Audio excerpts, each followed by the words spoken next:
Picture this. The year is 2012 in the eyes of an 8-year-old who came down with a horrendous illness, and after sifting through doctors with your father for hours, finally finding one competent enough to diagnose you, you finally find out what had happened. Appendicitis. After being hooked onto the vital machines, IV tubes, and given a dose of anesthesia, you wake up post-op and are shoved back into your hospital room for 2 weeks of recovery. Within those 2 weeks of blood tests, throwing up false hopes that you would be going back to being a normal kid, the hospital has you hooked up with a GameCube with Treyarch Spider-Man 2 and a case for Battlefront 2 that happened to be missing the disc. For 2 weeks, that's all you do.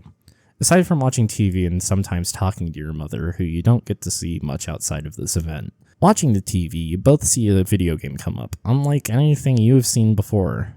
A man with a rather scary looking mask, scaling rooftops, clashing swords with guards, and bending time with the flick of his wrist, arriving at a dead end as 2 guards on stilt striders pin him down, but it looks like he has one more trick up his sleeve. Before you can see what it is, the title card drops. Dishonored. Revenge solves everything. And before you can tell anybody you can't wait for it to come out, it's shown you don't have to. It already came out a month before all of this. Although I still had to wait a bit. I wasn't allowed to bring my console to the hospital with me, but after getting out and departing with my father, he rented me the game on my PS3, which I played for a bit and was enthralled because it was nothing like the games I'd played before. Also, because it was like nothing I'd ever played before, I sucked bad at it. I mean, having to sneak everywhere and taking a ton of damage when in combat, I was able to adapt to it a bit, enough to get through the hub world of the game and get one of the powers shown in the trailer, the ability to hop between hiding spots with the click of a button. We had to return the game before I could finish the first big mission, with the corvo of that save being stuck in the kennels for eternity. Over the years, Dishonored would become a staple of my yearly playthrough selection, getting it on almost any system I could. I remember getting it for Christmas on the 360 from my mother, and my father buying a copy for himself on his PS3. When the sequel came out, I managed to get a copy for my Xbox One that finally had all the post-launch content I was missing out on, and of course I bought it for my PS4 and PC, which is where we are now. Dishonored means the world to me. Not just as a mostly robust mechanical experience, but as the first time I ever really engaged with the fact that video games are now being made with not just frustration or triumph in mind. Hell, even for how limited the writing is in this game, it was the first game I played that posits that I'm not in an open living environment, or a nice one at that. I was plunging my feet first into the hell that is Dunwall Kestrel. I'm not hopping over vast lust valleys or soaring from planet to planet. I would be leaping over a pile of rats stacked on a decaying body, while also juggling a guard's field of vision. Everything that could go wrong with an island-based monarchy inspired by unwieldy technology, nasty whale harvesting, and lined with the gaudiest mechanical brutalist structures would go wrong. It only took the illegal transport of diseased rats and a coup to get there. Dishonored comes from the school of games started by a group of individuals from the days of Looking Glass Studios and their tenure on the Ultimate Underworld and System Shock series, respectively. A high-quality immersive simulation. A term that would go on to define a handful of early high-production and high-profile video games from studios such as Ion Storms, Eidos, and Irrational Games. For such ambitious projects, they tended to see the lower end of sales due to only attracting a niche PC-only audience in an era where consoles were becoming the predominant market. Even then, attempts to put out these systems on consoles tended to be mixed, with games like Deus Ex Invisible War and Thief Deadly Shadows releasing with a bundle of problems due to tight productions, and pushing their developers to balance such unique mechanics across different home systems with little development time overall. These games take more time to develop due to the unique problems they bring, not limited to trying to balance the game over any possible game-breaking action found during development, and trying to find out how to make an instant in-world consequence reaction to that. Despite doing so much looking into the development of these games and looking at the story histories of these games, I haven't played a ton of them myself. I've played the 2011 prequel to Deus Ex, Human Revolution, and in terms of other immersive sims I have played, it only stretches to Arcane's Prey. I don't consider games like BioShock to fit under that umbrella, as while you're given a myriad of powers and options to take on levels how you want, the game still ends with a pile of bodies at the feet of Jack, Delta, and Booker. Dishonored and Human Revolution, specifically the director's cut, are games that encourage the players to do anything however they want. I do think Dishonored handles this much better than Human Revolution personally, because not once does Dishonored downgrade certain playstyles throughout its playtime. The amount of content in Human Revolution that can just be skipped by not playing the game according to build, but rather by climbing through air vents is staggering. Dishonored has much less of that. I suppose the counter-argument for this would be the powers, as one can claim the powers break the balance of a game by a wide margin. Being able to completely stop time and massacre an entire room defeats the purpose of being able to sneak at all, and while that is correct in a vacuum, I feel like it downplays the difficulty of an encounter in Dishonored and would encourage poor planning. To get the bend time ability in the first place, a player would need to collect upwards of 11 runes, the game's upgrade currency. Even then, if you were to dispose of a target in bend time, you would have to find a spot first where nobody's aware of their presence and take them out as such in any other stealth game. Should a player be impatient, there would need to be even more planning. Taking out a target in the vicinity of other people is a death sentence or a ghost run ender if bend time is available. Guards would be pretty pissed off finding their boss dead in the ground and would be pretty quick to spot you if something goes awry. This means that a player would have the following options: to hope that the target is close enough to an escape route that they can either take advantage of the ability's internal countdown, or kill anybody in the vicinity, or invest in the shadow kill ability that allows for unaware or aware, in the case of the second upgrade level, enemies to turn into ethereal ash, hiding the body instantly. Chaos is punishment through and through, and unlike the aforementioned Human Revolution, it won't be afraid to tell you mechanically that you aren't going to be making the most intelligent choice. Chaos is the main theme of Dishonored. In lore, it ravages the streets in the form of the rats, their plague, and the poor souls they infect. In the written narrative, it's portrayed as a coup against an empire devouring itself, as infighting infects every faction that is important to the narrative. In the marketing, it was the driving force to talk about this game's morality system, aptly named the Chaos level. Most importantly, the game uses chaos as a severe punishment in many ways. In the most direct way possible, chaotic interactions will send NPCs flooding to the player ready to beat them. It might send a target into hiding where you have to navigate a maximum security compound with guards galvanized to protect the guy that provides their paycheck. Chaos appears as the game first starts.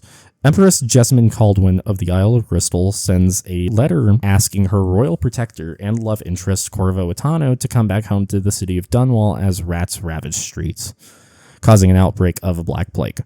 Corvo returns immediately and coasts off to his family, including his illegitimate daughter, Emily Caldwin. Upon returning, Corvo runs into the many faces of power, such as the High Overseer Thaddeus Campbell, a man of high power in the state-sanctified religious organization, or Royal Physician Anton Sokolov, a man of many talents hell-bent on making humanity better, even if it means sacrificing everything else. Corvo finds himself in the company of the royal spy master Hiram Burroughs, a snivelly little man who gives off immediate Starscream energy as he disagrees with the ways the Empress is handling her empire before talking to the Empress herself. Stricken with disbelief that no aid's coming Dunwall's way despite Corvo's best attempts, the Empress finds herself at a short-lived impasse, before her own life is cut short by a man in his group of supernatural assassins. The guards appear before Corvo, not hesitating to place the blame on him as he is the only person who could be feasibly blamed. It's all a ruse, though. It's a complete coincidence, as Burroughs and Campbell sent for the assassins to kill the monarch. It just so happens that Corvo came home early. Corvo is placed in a prison, and sooner than later gets a get-out-of-jail key from a guard slipping him food, obviously paid off by the men who wrote to Corvo.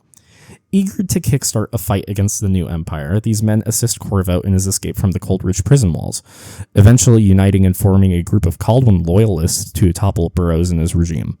These men would consist of Fleet Admiral Farley Havelock, who leads the Loyalist conspiracy, Overseer Teague Martin, who's facing his own troubles on how the Abbey of the Everyman is handling things and would rather strategize against the oligarchy's downfall, and aristocrat Trevor Pendleton, whose family owns a significant chunk of political power in post-coup Dunwall. Corvo and the player will act as the lone agent, being sent in with an emphasis on dispatching his targets by whatever means necessary. The real kicker of the game is what happens to Corvo after he gets settled into the Hound Pits pub, the hub world for the game. After introducing himself to handyman and philosopher Piero Joplin, Corvo goes to sleep and wakes up in the strange new world. Everything's broken apart, floating in time. It looks like the real world, but it isn't. It's where Corvo will be introduced to the outlawed god, the Outsider, who bestows his power on Corvo's arm, stating that he isn't choosing Corvo because he's the only person who deserves it. or that the outsider himself has a hidden agenda, but he's only doing it because Corvo seems to be the most interesting person on Dunwall's chopping block to him.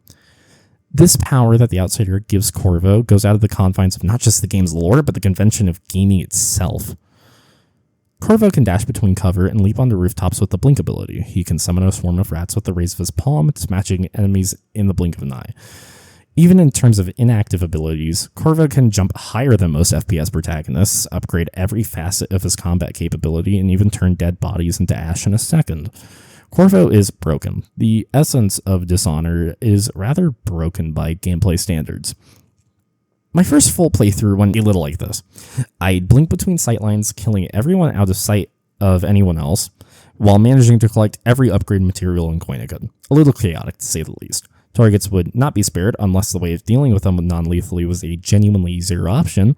It was still rough, but an easier time for me back then when comparing it to sitting in the back lines, because patience wasn't something young me had back in the day.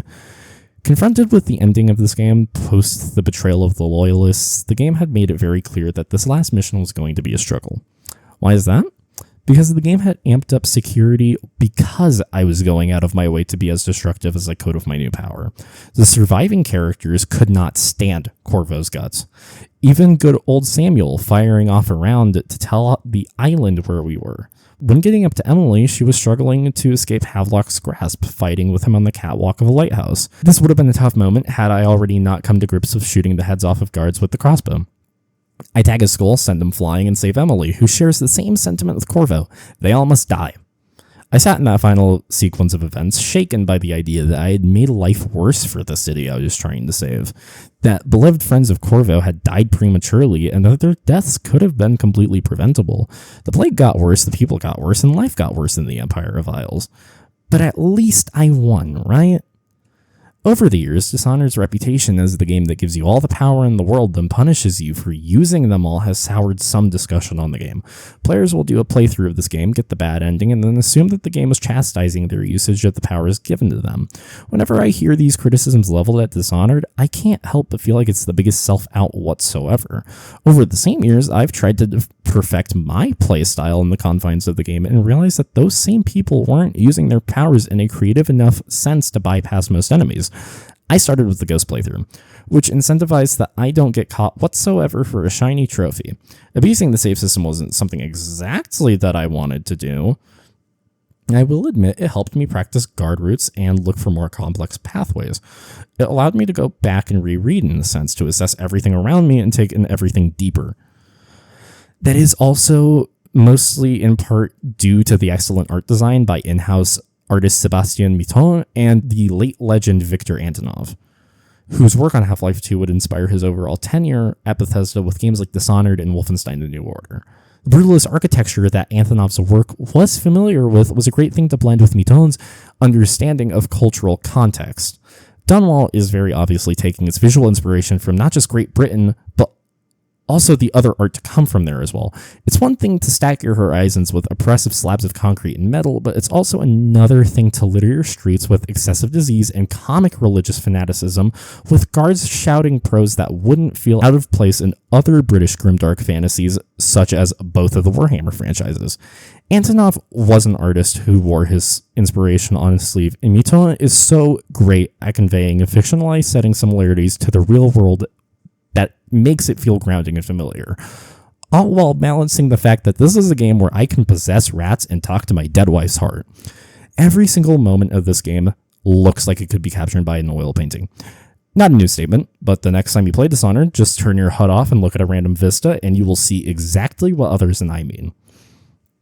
Playing the game as a ghost made me appreciate Dishonored in an entirely different way, but I don't think I understood my full appreciation for Dishonored until I took a look at other stealth games.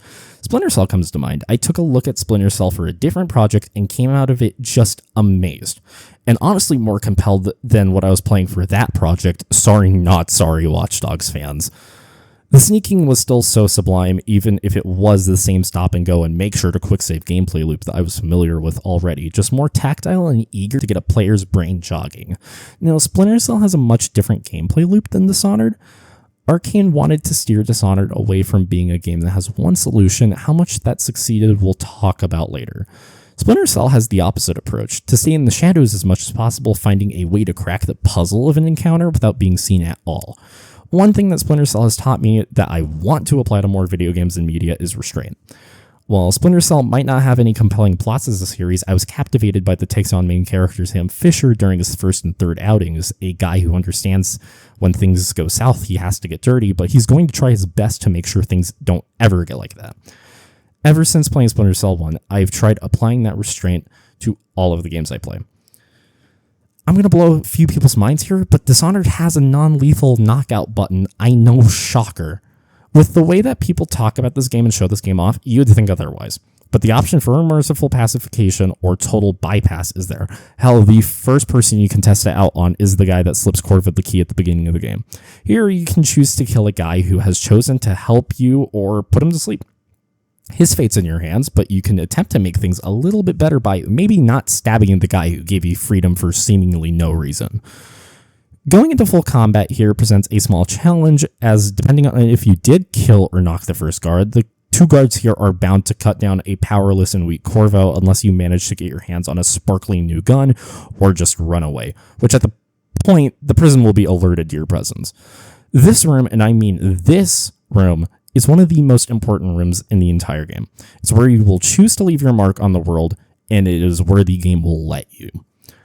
Understanding your non-lethal toolbox is a feat that the game expects you to come to grips with. There are your standard sleep darts and distractions, but beyond that, every power can be used in a non-lethal capacity. Blink can be used to hide, we've already established that, but Corvo can summon rats away from any living thing to pass through outside vents. Corvo can cause humans to walk through guard posts undetected and leave quickly as they're distracted by their vomiting. Players can shoot wooden doors to bypass locks or wind blast them. Everything in this game can be used as a bag of tricks rather than a weapon. After a while, players realize that one of the easiest ways to beat the game comes from just ignoring guard routes and finding the best pathways away from them. The Outsider himself is a very cut and dry reference to the thought process that the game developers at Arcane have. They are both in the position of giving Corvo and the player powers beyond their imagination and will not personally judge how you play the game. However, they both understand that a world without judgment and stakes is a rather lifeless and boring one to play around in, and vice versa. Dishonored is willing to go all the way with the player's imagination as long as the player understands that they're on the whims of the game's moral code. Cause too much chaos and the world plummets, but respect the world and people who didn't personally wrong you, and you will forever be in the debt of the world. Dishonored posits Corvo as the closest thing to divine intervention in its world, and it is up to the player how Corvo displays his godly powers. It's up to the player to choose what kind of god they want to play as. If you play as a merciless divinity slaughtering the masses, not only would the game's civilization collapse on itself, but it would prove the point that power corrupts even more than the villains in the game ever could. If you play with benevolence, then the game is willing to meet you as the entity who saved Dunwall, while with the city not knowing that Corvo is the one to pull it off by himself, assuming one does a ghost run. The way I play it is pretty unique to myself, as I find myself omnipotent in the game's sandbox, blasting my way through levels, leaving maybe 2 guards knocked out of accidental sloppiness, even more omnipotent than the Outsider himself, as through playing this game over and over again, I know exactly what he's going to say to me before he can say it. Power corrupts. But Corvo doesn't have to let this power corrupt him if he takes the high road. And it isn't like the high road is hard to walk on anyway. Quite literally, most of my playthroughs involve me jumping from rooftop to rooftop and sitting in rafters waiting for a moment to knock out my target because the AI can't handle looking up. If that's taking too long, then I can just sleep dart a target and carry them and blink away in the time that it takes for anyone to see. Most of the non-lethal options in this game don't put you face to face with the targets in question. One such option is the assassination of Burroughs, in which a PA operator can convince you to broadcast a recording of the Lord Regent's crimes to the entirety of Dunwall, putting him under arrest, allowing you to watch or slip out of the castle as his sorry ass gets caught red-handed. The last few assassination targets are like this in general. The final level of the game, on the low chaos level, shows the King Sparrow Island that isn't surrounded by dark clouds and lightning, a lower guard count, and a much more caring and enthusiastic Samuel. Upon reaching the lighthouse, you see that your problems have weeded themselves out. Havelock has killed Martin and Pendleton himself out of the fear of the other two, drunk off his ass. This gives Corvo the perfect opportunity to either slay him or cart him off the Cold Ridge after saving Emily.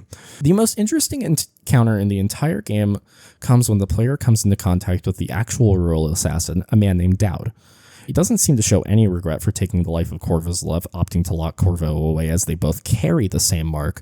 Corvo can easily sneak around Daud and steal his tunnel key should he not want any conflict, but an option to take Daud on in a duel here is there. Daud will eventually falter and ask for peace to be spared, as he wants no part in this life of assassination anymore, obviously tired of his job, tired of taking lives and losing people, asking to be free to start again on a distant land. Sparing Daud here is interesting and does have big implications for the series canon going forward. Of course, the morality in this game's messaging isn't all black and white. Corvo is still leading a one-man revolution for another monarchy, mind you. Even then, Corvo still has to get his own hands dirty as to not dirty the streets of blood. One such instance is the opening level set in the Distillery District, where Corvo can set up the Pendleton twins with a betrayal of their own systems. It's justice using the same systems that they use to break people. Real French justice at the cost of still being rather inhumane. Corvo brands the High Overseer Campbell with a mark of a heretic, casting him away from all of civilization, only to meet him at the bottom of the decrepit whale oil plant, watching him wither away from the plague. The other targets have you finding a safe code for a kinky aristocrat's safe, going so far as to torture the guy to keep blood off of Corvo's hands. Take of that what you will. Giving this code to the Bottle Street Boys leader Slackjaw, he agrees to usurp the Pendletons and send them to their own minds, slaves to their systems, and unable to speak out as they'll have their tongues cut out. There is one really skeezy option in the game that is completely disproportionate to what the target has done. The Boyle Manor is an interesting mission as it expects complete covert action from the player, being one of the only times where Corvo can walk around the level freely, so long as you don't wander into a restricted area or do anything high profile. Corvo is met by Brisby, a stalker to whichever Boyle target gets picked by the random number generator. Take her to him, and you get the non-lethal completion bonus. Now, it's one thing to send a corrupt politician to their mines, or to kidnap and lock up a royal physician who wouldn't think twice about doing it to somebody else, but sending a woman off whose biggest crime is loving someone she shouldn't have to a pervert's private property to spend the rest of her days chained up and used for pleasure is crossing the line quite a bit. There's morally gray and cause for revolution, and there is revolting action. Luckily, this bit got retconned as Boyle takes the Brisby estate for herself, never to be a victim of what's implied. However, it's still skeezy on its own context. There are a significant number of side characters and side content to boot. I mentioned Slackjaw and the Bottle Street Gang earlier, and that is a gang of men who, while using the plague to profit off the sick and poor, are still in a twisted sense the only option of cheaper healthcare. They terrorize the guards in the Distillery District and have beef with an old blind woman down the road, a woman who used to go by the name Vera Moray, or now known as Granny Rise. She's afflicted with horrible mental issues compounded by the usage of black magic in the name of the Outsider, becoming one of the Outsider's favorite persons of interest.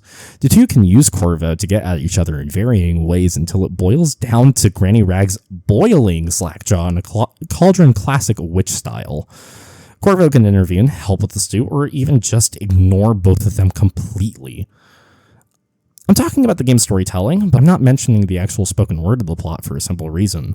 Most of it's not too groundbreaking. I'm not talking about the iconic guard dialogues that permeate the fandom of this game. You can go onto any forum and see, "Shall we gather for whiskey and cigars? Never doubt it," repeated ad nauseum. I'm not talking about conversations between random NPCs that would give you small hints on small objectives or more insight on how the world acts, because that is incredibly helpful.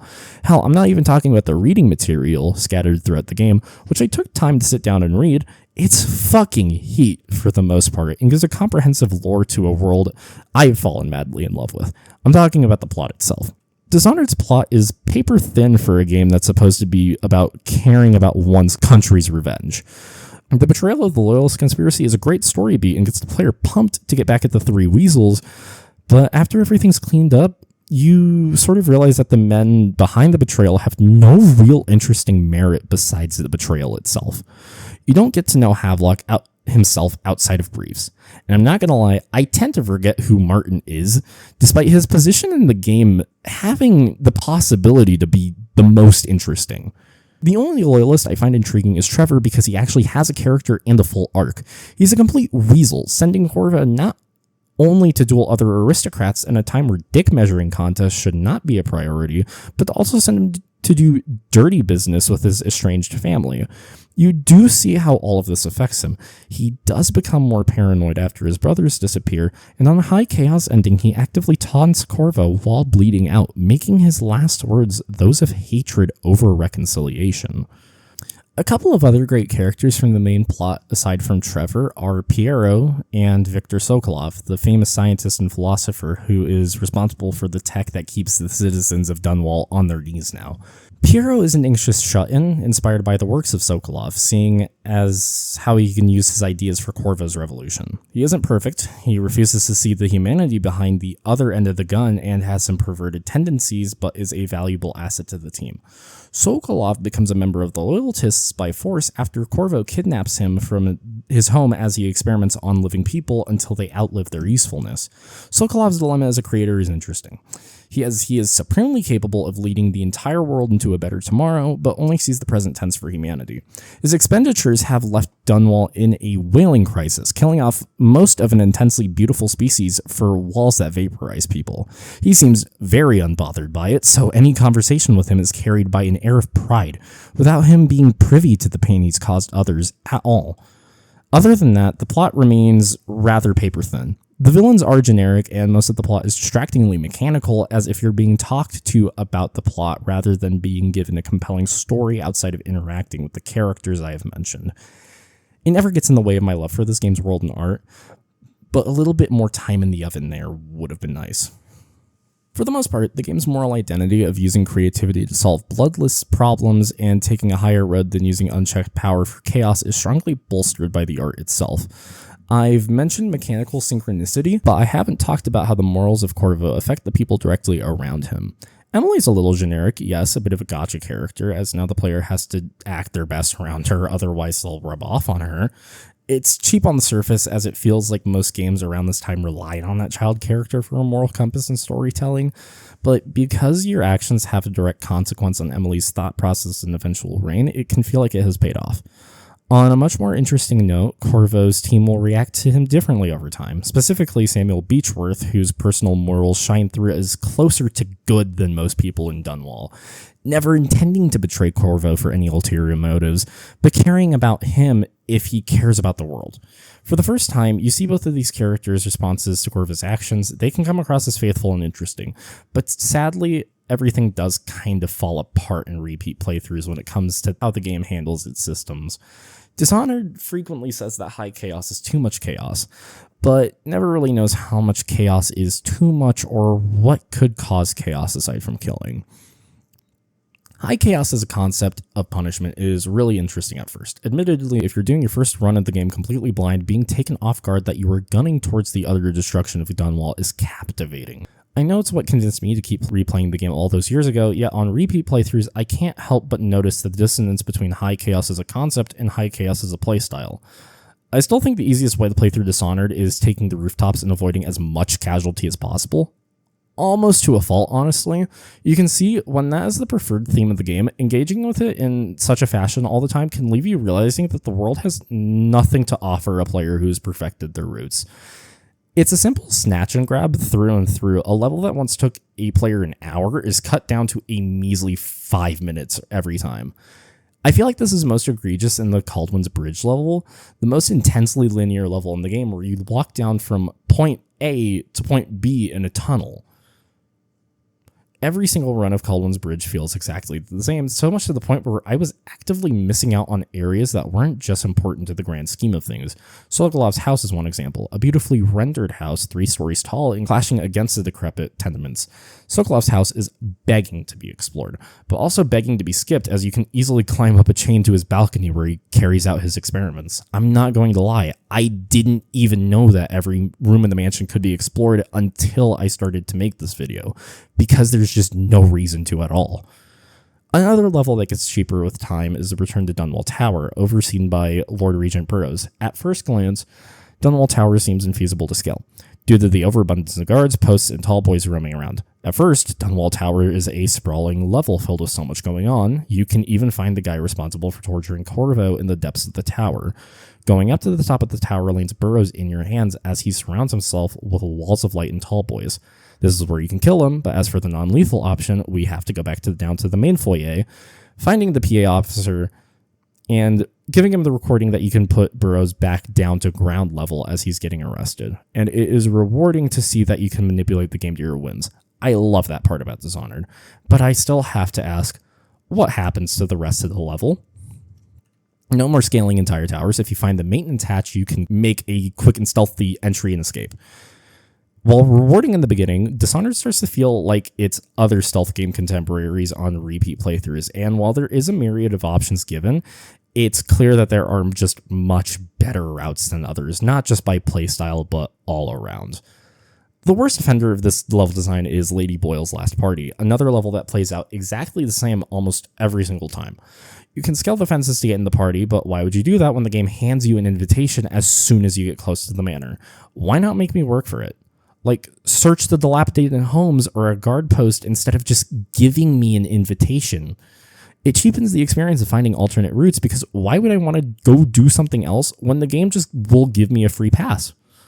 I don't think these levels are bad by any means, quite the contrary, but what I do think needed to be checked was the repeat player experience because, man, this game just breaks after a bit. I love being able to finish levels as fast as possible, but at the same time, I can't help but lament that close to 70% of a level just becomes white noise after a certain point and never to be seen or interacted with ever again.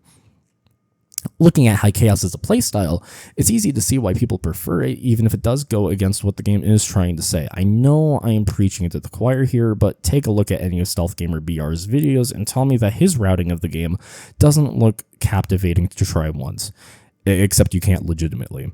That's not me putting the skill of every Dishonored player down against his, but it's the truth because how the fuck does anyone else have Windblast, Devouring Storm, and Bend Time level 2 by the first Distillery District visit? Stealth Gamer BR's skills are viable to reach, but present another problem with the game's replayability. Just the simple lack of a New Game Plus mode. It's so weird hearing that Arcane opted out of an option for it because they didn't think it would stick with players. In a post-Arkham world, I did something similar to what he did for one of my High Chaos runs, after doing one legitimately, of course, and let me tell you, it's fun. Being able to bend everything to my whims is fun and novel for one playthrough, but I don't want to do that again because I prefer to be able to work my way up to these kinds of things.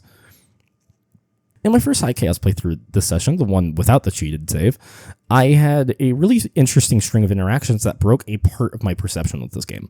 I had been going out of my way to kill any target as I made my way through levels, going so high as to take out upwards of half the map every time I entered a new one, ignoring enemies on really easy to clear maps.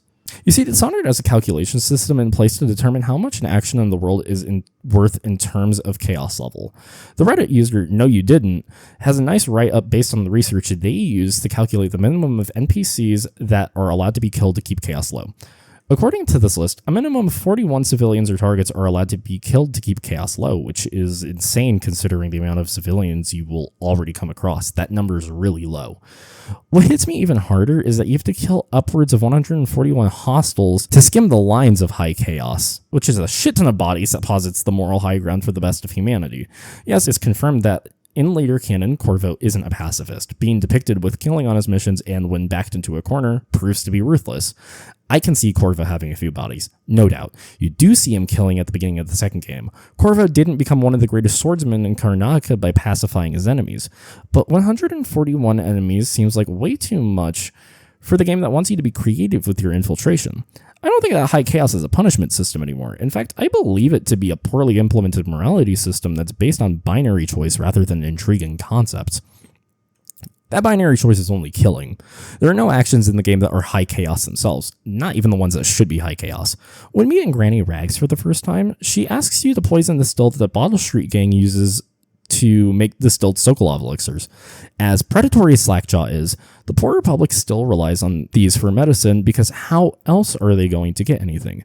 It's an action that is intrinsically chaotic, but the game never counts it against you in any of its statuses or menus. You only ever get rewarded with 3 runes.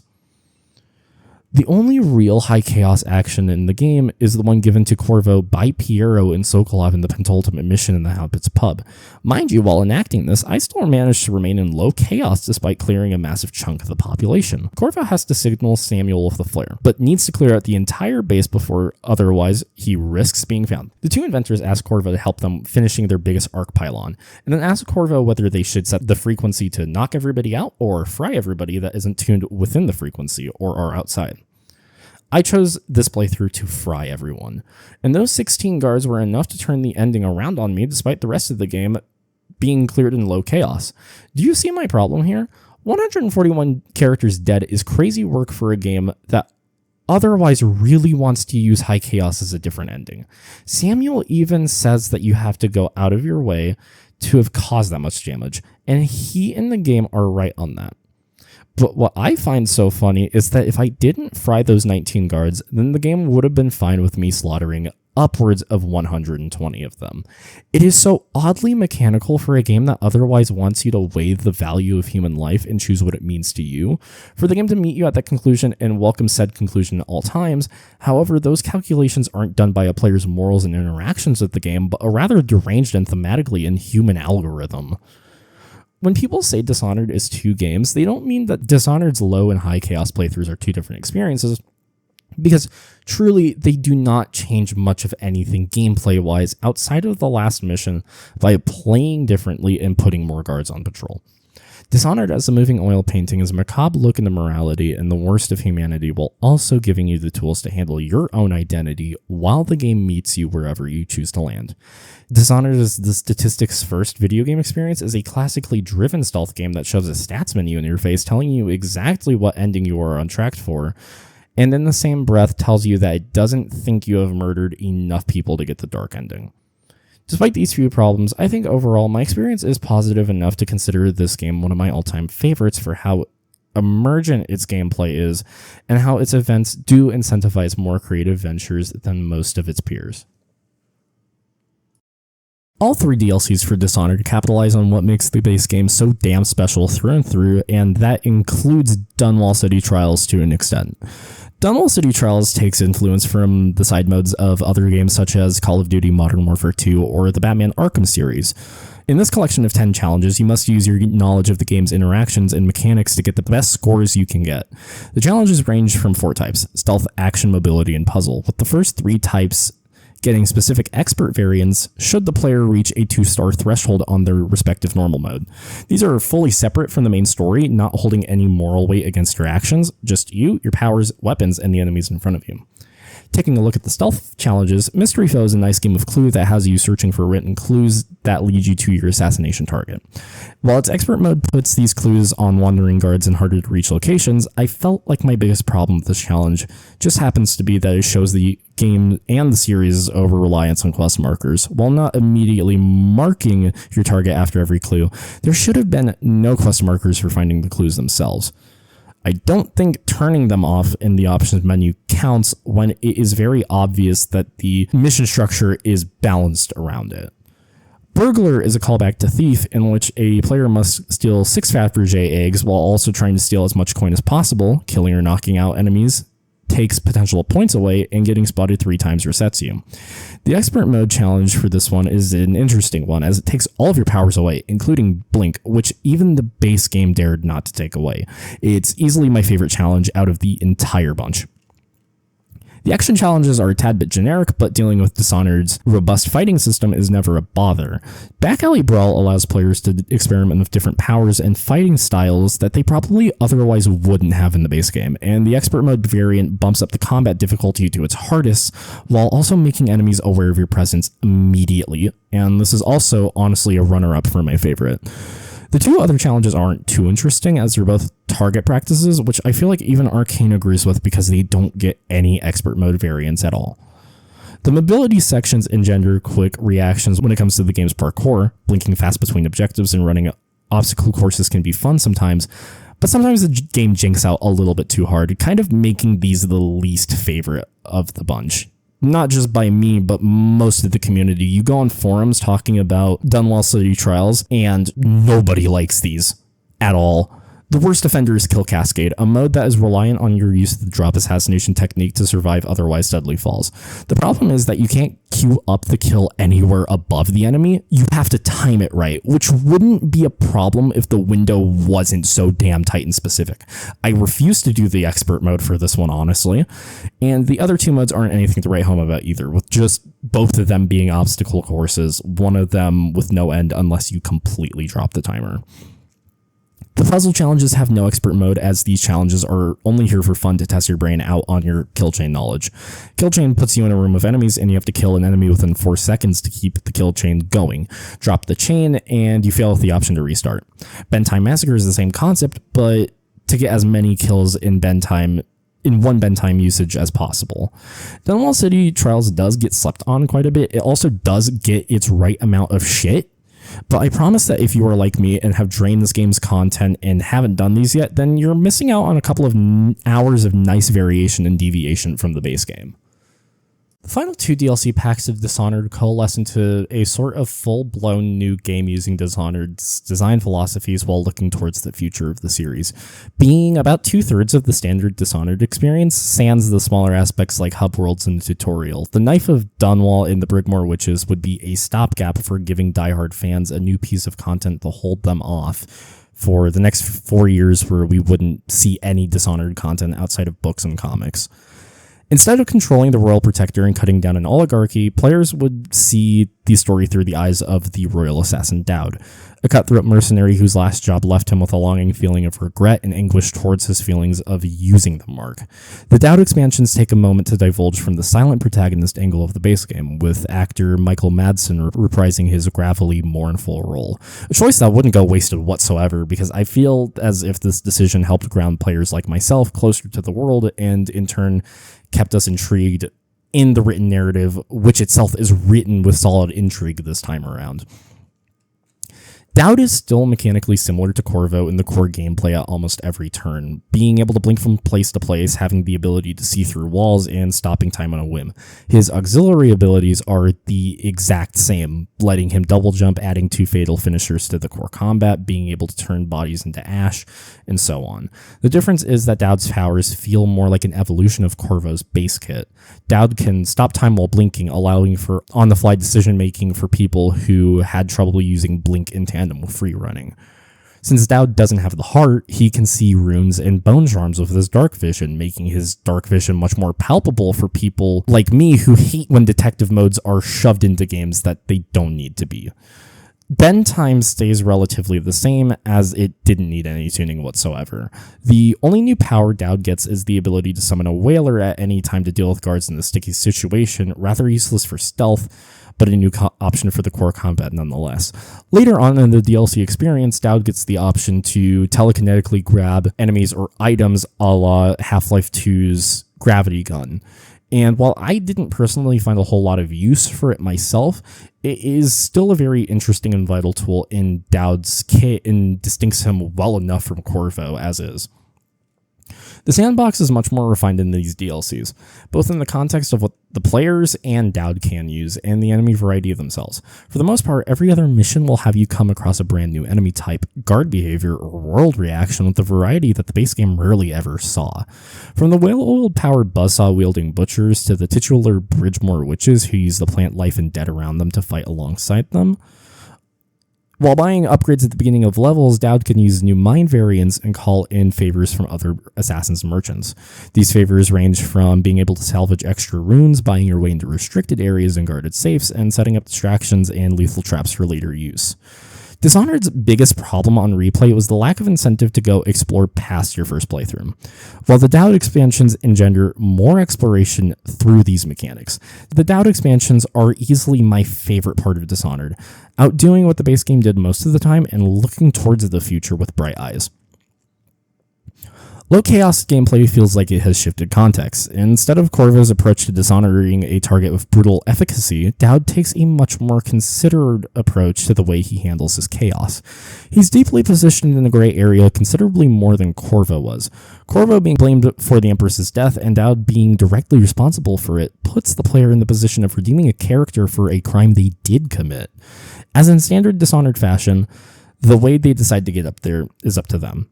but it is sourly ironic knowing what would happen to Daud should he treat the world around him with disregard rather than taking a craftier approach to trying to change. Should Daud decide to keep his ways, it shows that all he cares about is clearing his name, and he feels no remorse for using his unchecked power to kill in the name of the coin, making his redemption utterly hollow. Should he change and become much more honest with himself, he will not lose his life during his most important battle and will live on to redeem himself while trying to find ways to live with his affliction and help the world from afar. It's rough because these motherfuckers are capital E evil, based less on grandiosity than the base game and instead in a darker and grounded way. You have a whale slaughterhouse owner who purposefully pits his employees together in a miniature caste system where the poor and polite get punished for showing even a bit of humanity. In the same breath, you come to face with a woman masquerading as a people's voice for the unfortunate, but come to learn that she's a mole sent in by a competitor to destroy the factory from the inside out. In the next level, Daud has to sneak into the lavish mansion of a wealthy landowner who gets his kicks out of evicting people from their homes and reaping the profit under the nose of the city guard. They aren't evil in the grim, dark, over-the-top nature of the base game, but are rooted in real selfishness of people who wouldn't dare to risk their comfy livelihood for a shred of humanity. The exact rich bastards that Daud has cut down time and time again. The non-lethal options for both of them are to ship off the slaughterhouse owner in a box far away from Dunwall and swap a deed to the barrister's land with a month-late eviction notice. Comeuppance nonetheless, but with much less bloodshed. You even get to meet the barrister in Coldridge at the beginning of the final DLC should you spare his life. I want to take a moment to talk about how dispatching the slaughterhouse owner, Bundry Rothwild, because his non-lethal path is interesting and written with tact for the subject matter at hand. Daud can find out about a torture chamber that a paranoid Rothwild has on hand to shock and beat information that he needs out of his workers, who for the most part have no idea that they are being manipulated by insider trading and conspiracy. Daud can use this chamber on Rothwild to gain the information he needs on the ship named the Delilah. Torture is an interesting subject to say, and I often get odd reactions when I tell people that I hate torture scenes in most media. I know it's a quick way to get the plot moving forward in most media, or is used to show that the people who are doing it aren't good. But when torture is placed in the hands of a player character, it tends to be indiscriminate and after a certain point becomes rather menial, despite the rather disgusting implications. Putting the act of torture on Corvo during the Golden Cat level did not work well for me because, one, that scene's dialogue is just so fucking horrendous and mechanical, and two, I just didn't see the context in which Corvo could get that information realistically. Normally, the game lets you find these codes without even touching the hair off of a person, so it comes out of left field that the game is so restrictive to one event to find the safe code for Slackjaw. Rothwild's connection to the Delilah is personal, much more personal than a couple of numbers on a safe, where he'd found it, who he bought it from, and why he never bothered to change the name. It is a matter of Daud's moral greatness to be able to do this, and it is against the only person who would know the information instead of haphazardly shocking a random guy and hoping he has the codes for his safe memorized rather than written down. The scenes of torture in the rest of the series are depicted with this tact too, almost as if further entries in the series wanted to break such lazy conventions of storytelling. One scene has a Brigmore witch being tortured the same way Corvo was at the beginning of the game until she snaps and kills everything around her, including herself, in an entropic fit of rage. I can't help but smile when a game strays away from such lazy writing and engages with tropes with a little bit more tact than most developers or writers would give. The change in heart is critical to Daud as much as it is important to Billy Lurk, Daud's star pupil and an analog to a daughter figure for him the same way Emily was implied for Corvo. Honestly, I find her more compelling as a daughter figure than Emily ever was and will be for me. Billy comes from a rough past, suffering the abuse at the hands of her mother who beat on her to numb the pain of being punched down by the upper class of Dunwall. After escaping such a climate, she saw the rat pack of misfits she grew to love be picked off one by one by the City Watch for simply trying to survive. And one night, when her lover's head was cracked against the concrete, she snapped and begged the world around her to burn. She found Daud through her own volition, tracking the escape routes his team would use to get back home to the flooded ruins of Rudshore. Billy looks up to Daud greatly, as he taught her how to stand up to the people who needed to be knocked down a peg, and while Daud still holds the belief that these people need severe punishment, Daud questions whether using his unchecked power to kill and maim is fair to the world around him, and if he can keep using the excuse of his morals when the world comes crashing down even harder after Jessamine's death. Going lower high chaos has a big impact on how Billy deals with the situations around her. Low Chaos Billy is merciful, following in Daud's footsteps begrudgingly and disagreeing with him when he has a less than lethal approach to the people she deems unworthy of it. Going High Chaos is the inverse, with her goading Daud on to keep being like this. It comes to a halt, however, when it's revealed that despite Daud's best efforts, Billy sells out Daud and the Whalers to the Brigmore Witches in the Abbey. And her reasonings are different for each ending, but stem from the dissatisfaction of Daud slipping up and her being angry at the man he's becoming. Should a low chaos ending take place, she will confess her guilt to Daud and saying that she didn't feel right leaving those men alive, angry at him for even thinking about sparing them. Should a high chaos ending ensue, she gets even more wrongfully fed up with Daud, telling him that he's losing his edge and that the Whalers need a new leader. Vengeful towards him. Daud can't keep Billy happy, but such is life in an environment like this. Billy exudes a raw, youthful anger that is just so refreshing to see after playing an entire game where I had to reinstate a monarch, despite the monarchy being an easily corrupted complex. That isn't me knocking the game, even the game itself is aware of that. While this inclusion is stronger for the narrative and the core gameplay at hand, talking about the level containing this moment is another topic. This might be the worst level in the series, bar none. It starts out with Daud coming home to the flooded district and ends with the Overseers invading on Billy's intel. What ensues is a flavor of backwash disguised as a level being sold back to players as a unique experience, despite there being nothing new added to the level itself. It's just the flooded district, cut down to one small area with objectives that are almost impossible to do quietly or at least in a fun and meaningful way. It was an experiment to see if objectives involving a mandate on clearing out a heavy guarded area would be fun, but in execution it's just feverishly annoying and bland. The fight with Billy on High Chaos feels like a heavier punishment both morally and in the gameplay than most of the base game. 1, Daud has to plunge his sword into someone who he considers his daughter, and 2, you don't want to engage in full frontal combat on higher difficulties at all. Master Assassin is a difficulty that you can play once you've beaten the base game, being insanely difficult when compared to the very hard option from the base game. It's a little unbalanced, with enemies having uncapped sight lines and the ability to see you even in the shadows, but its biggest claim to fame is that sword strikes kill you in one hit, making breaking stealth or taking too long in combat a real punishment.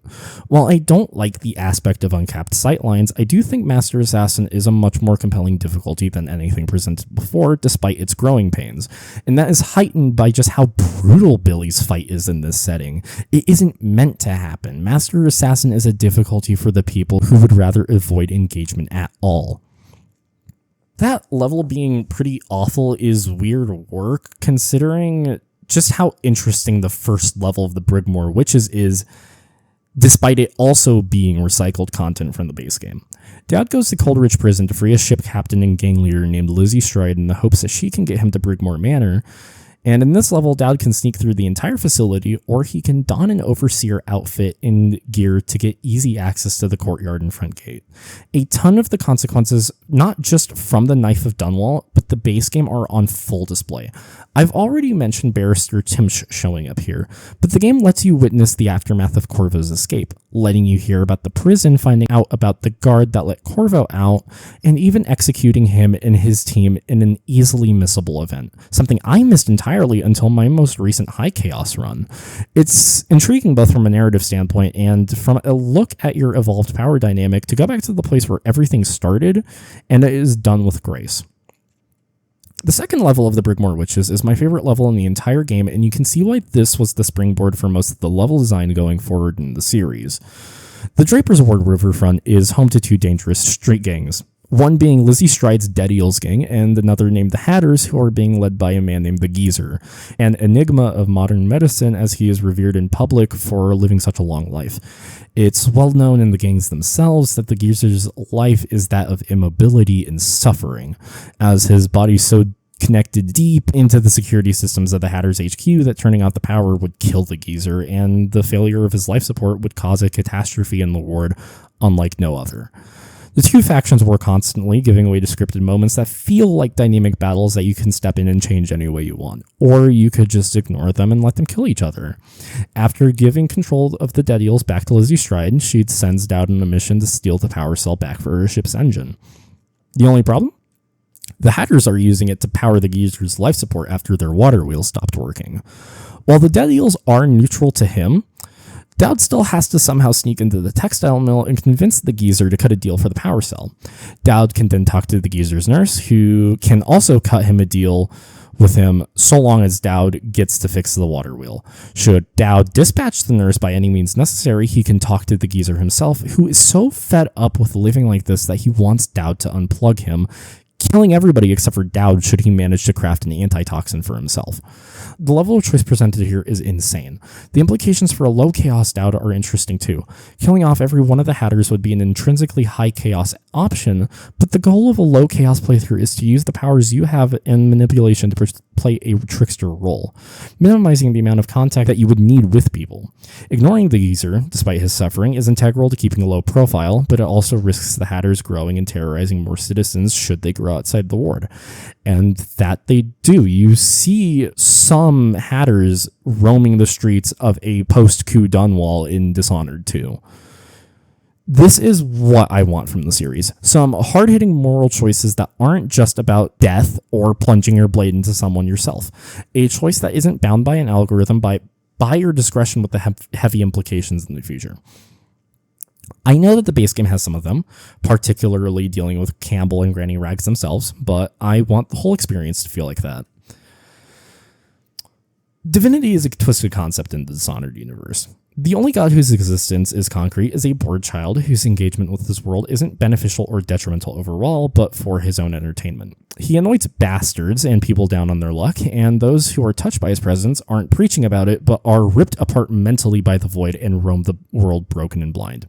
For how omnipotent he seems to be, should the outsider anoint somebody who has had enough of his hijinks, they most likely would either want to usurp his power for their gain or end him given the chance, almost alluding to the notion that he wants someone to test him, because at least that would be entertaining. What can be considered entertainment to the outsider? That is the crux of conflict in the Daud expansions, and this tug-of-war between Coven leader Delilah Copperspoon and our tired assassin. If Billy was Daud's foil, then Delilah is the opposite side of Daud's coin. Someone who built up a sisterhood from the ground up, taking in the abused and rotting in a war against Daud's brotherhood. Delilah shares the same outlook on life as Daud, but has gone in a different direction than he did for a few years. While Daud was out blinking between buildings and butchering bastards, Delilah was under the crooked wing of Sokolov, where she learned the beauty of art and dominance while also not being privy to the hell that the aristocracy was putting the poor through. Looking for an escape and a way to make things better in her image, she started channeling the void in her art, allowing her to make an art piece that would ultimately let her possess Emily and let her rule through her. Daud must stop Delilah before she can make the same mistakes he did, whether it's through killing her or trapping her in her world. Enter the Brigmore Manor. The Brigmore Manor is a major difference in aesthetic from the rest of the game. While the base game itself prides itself on imposing concrete walls, the manor is dilapidated and flooded, almost like Daud's home, but covered in nature over structure. The literal remains of the manor is used as a home for the witches who never got the privilege of anything better, with the only fully standing rooms between Delilah's painting studio and the personal attic room indicative of her character. Delilah is a character who uses the guise of a sympathetic background to get her way and only her way. It is a theme explored deeper in the second game, somewhat sloppier, but still explored nonetheless. The final moments of the game review where Corvo and Daud fight.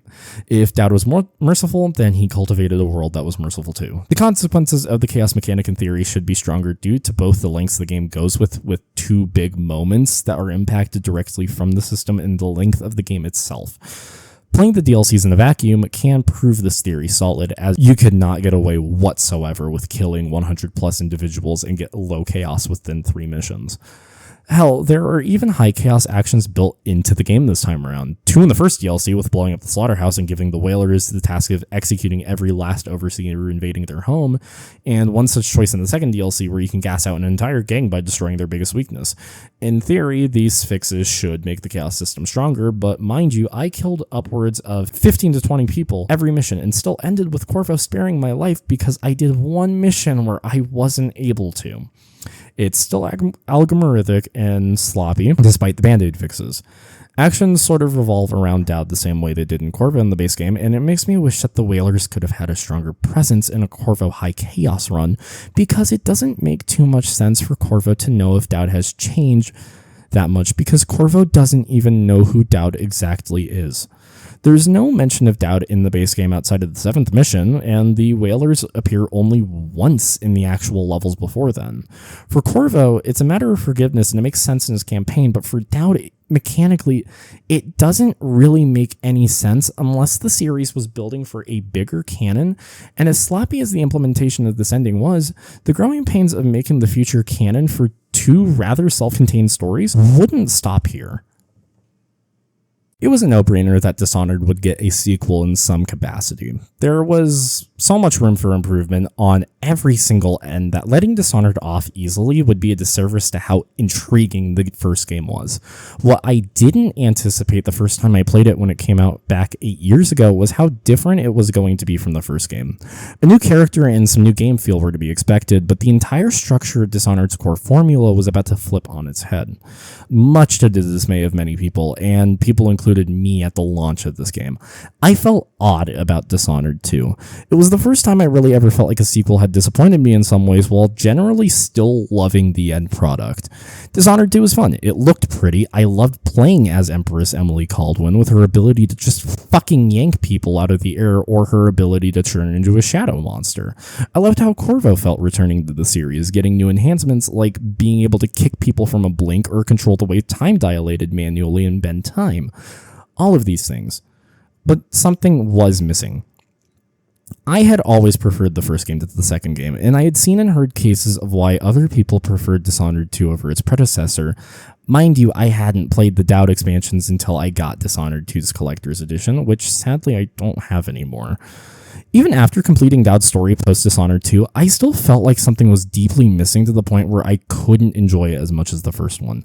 Knowing what I know now, actually taking the time with Dishonored 2 that I never really did over the years, I can make sense of such cases.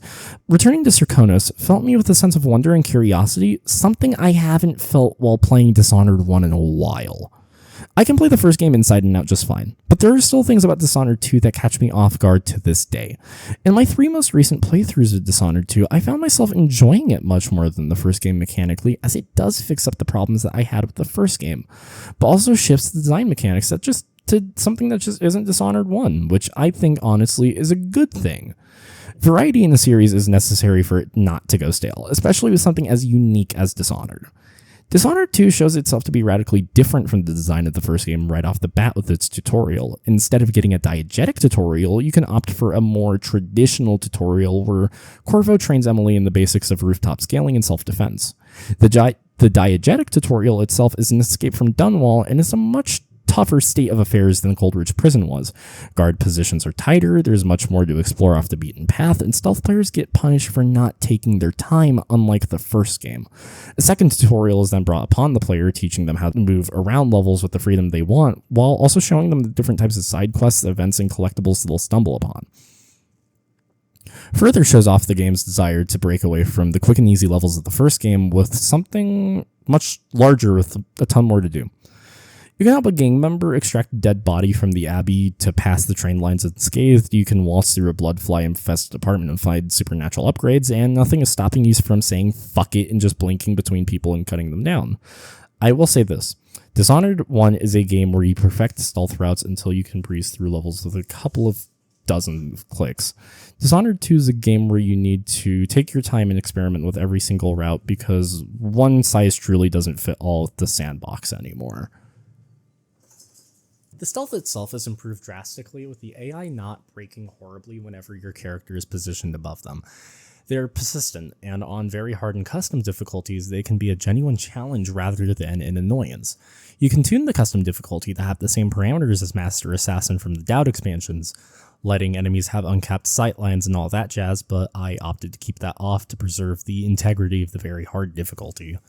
Having characters that use 2 separate ability trees and using Dishonored 1's level design just wouldn't be fun. Using blink perch spots as Emily isn't the most impressive thing you can do with her, considering that her far reach can send her flying further than Corvo ever could. It takes a unique mindset to use Emily's abilities. Imagine if you plopped her in the middle of the distillery district. That kind of level design would be restrictive for the character that Emily embodies. Changes in the level design were made to accommodate her unique kit and to emphasize exploration over mad dashes. Those are still possible, but it's so much more rewarding to come across a place that you've never seen before or take a path you couldn't easily cross with a different character. With different characters comes an increase in sandbox variety, and that is very much the case in Dishonored 2. Corvo's entire moveset still remains intact, with new side grades in between tiers of upgrades. That Corvo takes most of these from Daud, but he also has a ton of new upgrades for Wind Blast, Devouring Storm, and Possession, such as chaining hosts, summoning a persistent rat storm, and producing a radial shock blast after Wind Blast. Emily has the aforementioned Shadow Walk at Far Reach, a blink substitute that acts more like a grappling hook. She has powers like Domino, Doppelganger, and Mesmerize that stop enemies in their tracks. Her side grades are for tagging more people with the Domino effect, summoning more Doppelgangers, and being able to trade places with them, and mesmerizing more people for longer periods. The two share their auxiliary upgrades, such as Adrenaline, Shadow Kill, and Agility, but have new ones such as a Reflex mode similar to MGS5's, and the ability to craft runes and Bone Charm perks. Weapons in combat also have new abilities and uses. A common complaint about Dishonored 1 was that you really couldn't engage in combat non-lethally, which is true for the people that want to flex their combat skills without killing. I have always said the best thing that could have been added to Dishonored 1 was a button where I could just fucking punch people, and Arcane listened. Should you catch an enemy off guard from the front or parry them in combat, you can perform a CQC move that can follow up into a stranglehold, a toss, or a quick and loud instant knockout. Aerial knockouts have been introduced, and new ammo types for less than lethal engagement have been added, such as the flashbolt and a bolt that sends enemies running away from combat encounters. Despite my original opinions on the game, I wonder how much of that could have been attributed to the overall plot and the structure of dialogue in this game, as it's the biggest distraction posed once starting the game and getting into the meat and bones of it. In Dishonored 1, the Loyalists would talk through Corvo towards you to make sure that you understand what you are going to be getting up to in the next mission. Samuel would give you a little information dump on the way there, and other NPCs would give you access to a reward provided you give them a reason to, like a safe code for saving a witch and her brother, or 3 runes for helping Granny Rags. As I said, mechanical, but in the context of Dishonored 1, the voiceless protagonist, this logically is the only way to deliver spoken dialogue at the player. Dishonored 1 also makes sure that the city ambiance is littered with the muttering and murmuring of guard interactions, making it clear that these men have lives and interests of their own in a rather charming yet somewhat repetitive way. I think despite the shortcomings of Dishonored 1's written narrative, it does enough to make sure that it is treading the water between a run-of-the-mill story experience and fun ambient background noise in a memorable world. It never really hits a point where it is flat out bad. Come 10 minutes into Dishonored 2, and you notice a problem fast when Corvo now has a voice. He's voiced by immersive sim and Bethesda legend Stephen Russell, the man who voices best Fallout 4 companion Nick Valentine and best Fallout villain Dima. Fight me. And the main voice of Garrett from Thief, where Dishonored obviously gets a ton of its inspiration from. Emily is replaced by Erica Luttrell, with Chloe Grace Moretz not coming back to reprise her role, which isn't a problem. Recasts happen all the time, and based on her work in other Bethesda games, Erica is more than capable of taking on a lead role like Emily's. They both do embody some things about their characters respectively with grace and ease, such as Corvo's gruff nature and Emily's distance and fear of danger striking at the most opportune moment. I don't think their attempt at the performance is the problem, but rather Arcane's sloppiness when it came to the dialogue this time around, because by God, this is some unpolished and boring dialogue. The intro cutscene has players listen to Emily lament about her disdain of being an empress, with the load of the Empire weighing down her shoulders, and as a serial killer named the Crown Killer is tearing through Dunwall, killing Empress Caldwin and Royal Protector Etano's political targets, with the duty of painting them both as the killers. Normal exposition, except it is revisited the moment Corvo and Emily meet before the throne, 1 minute before it was already expressed. Not just that, but most of the dialogue is eager to name drop something from the first game in the hopes that someone will point at their screen as the authors say, hey, remember the first game? To the point where it's not even worth engaging with because you know how little it's going to try to challenge itself and its ideas. Anton Sokolov made this block. Samuel Beechworth made this carving. This is Corvo Atano's old home. How many people have forgotten this mask? What do I need to get Emily back? What do I have to become? Maybe it's time for you to learn what it feels like to kill an empress. Daud could have told you about that too. Oh, Callista, oh, Piero, oh, Billy, Delilah, the dialogue is all like this for the most part, and it is just poorly paced exposition and callbacks to something that it just isn't. And sadly, Arcane could not wait until Delilah was called to bring her back. Delilah in the previous game had just been a friend of Jessamine, until an untimely tragic event saw the two separated as children, leaving Delilah to fend for herself on the streets until she was able to learn how to social engineer authors, artists, and the aristocracy to her whim. This game retcons a small bit of that. Delilah is now the long-lost illegitimate sister the way that Emily was Corvo's illegitimate daughter, a parallel that sacrifices other interesting opportunities for storytelling within Delilah's narrative as a villain. Honestly, upon replaying the game, I hoped I was misremembering that Delilah was related to Emily, that this would lead to something more interesting as she's lying on Maine to get to the throne. That Jessamine, through the heart, would be just as confused as returning players who had already been told that they were just friends. Delilah is a very emotionally charged character. I don't know how she wouldn't have told Daud or had a note lying around her about her familial ties. It's her main motivation for usurping the throne, unsuccessfully once and through a coup with the Duke of Serkonos and his aristocracy. However, that just doesn't happen. Jessamine straight up just says, oh yeah, I have a sister. Sorry that I never told my heir or the guard that I've been treating like loyalty. I get that Jessamine herself isn't the most innocent character in the series. She ran a monarchy that profited off of the destruction of nature for incremental progress as a society. But this seems really out of left field for the character whose entire motivation is to be a moral compass after her demise. A retcon that otherwise squanders any actually interesting plot lines going forward, at least in this game. Emily and Corvo, outside of their lifeless dialogue, have promising character traits and backgrounds reinforced through the actual gameplay itself, which does make them a little bit stronger in terms of the characterization. Again, Emily longs to leave all of her royal duties behind, even going so far as to the point of shrugging her royal duties off to run on rooftops forever, wishing that she could slip off to distant parts of the Empire, even though that act is heavily chaotic itself. Her powers are congruent with her values of chaos, with abilities like Mesmerize or Doppelganger allowing her to slip through while others gawk at a mess she made, with Doppelganger especially having lethal uses should you go down that upgrade path.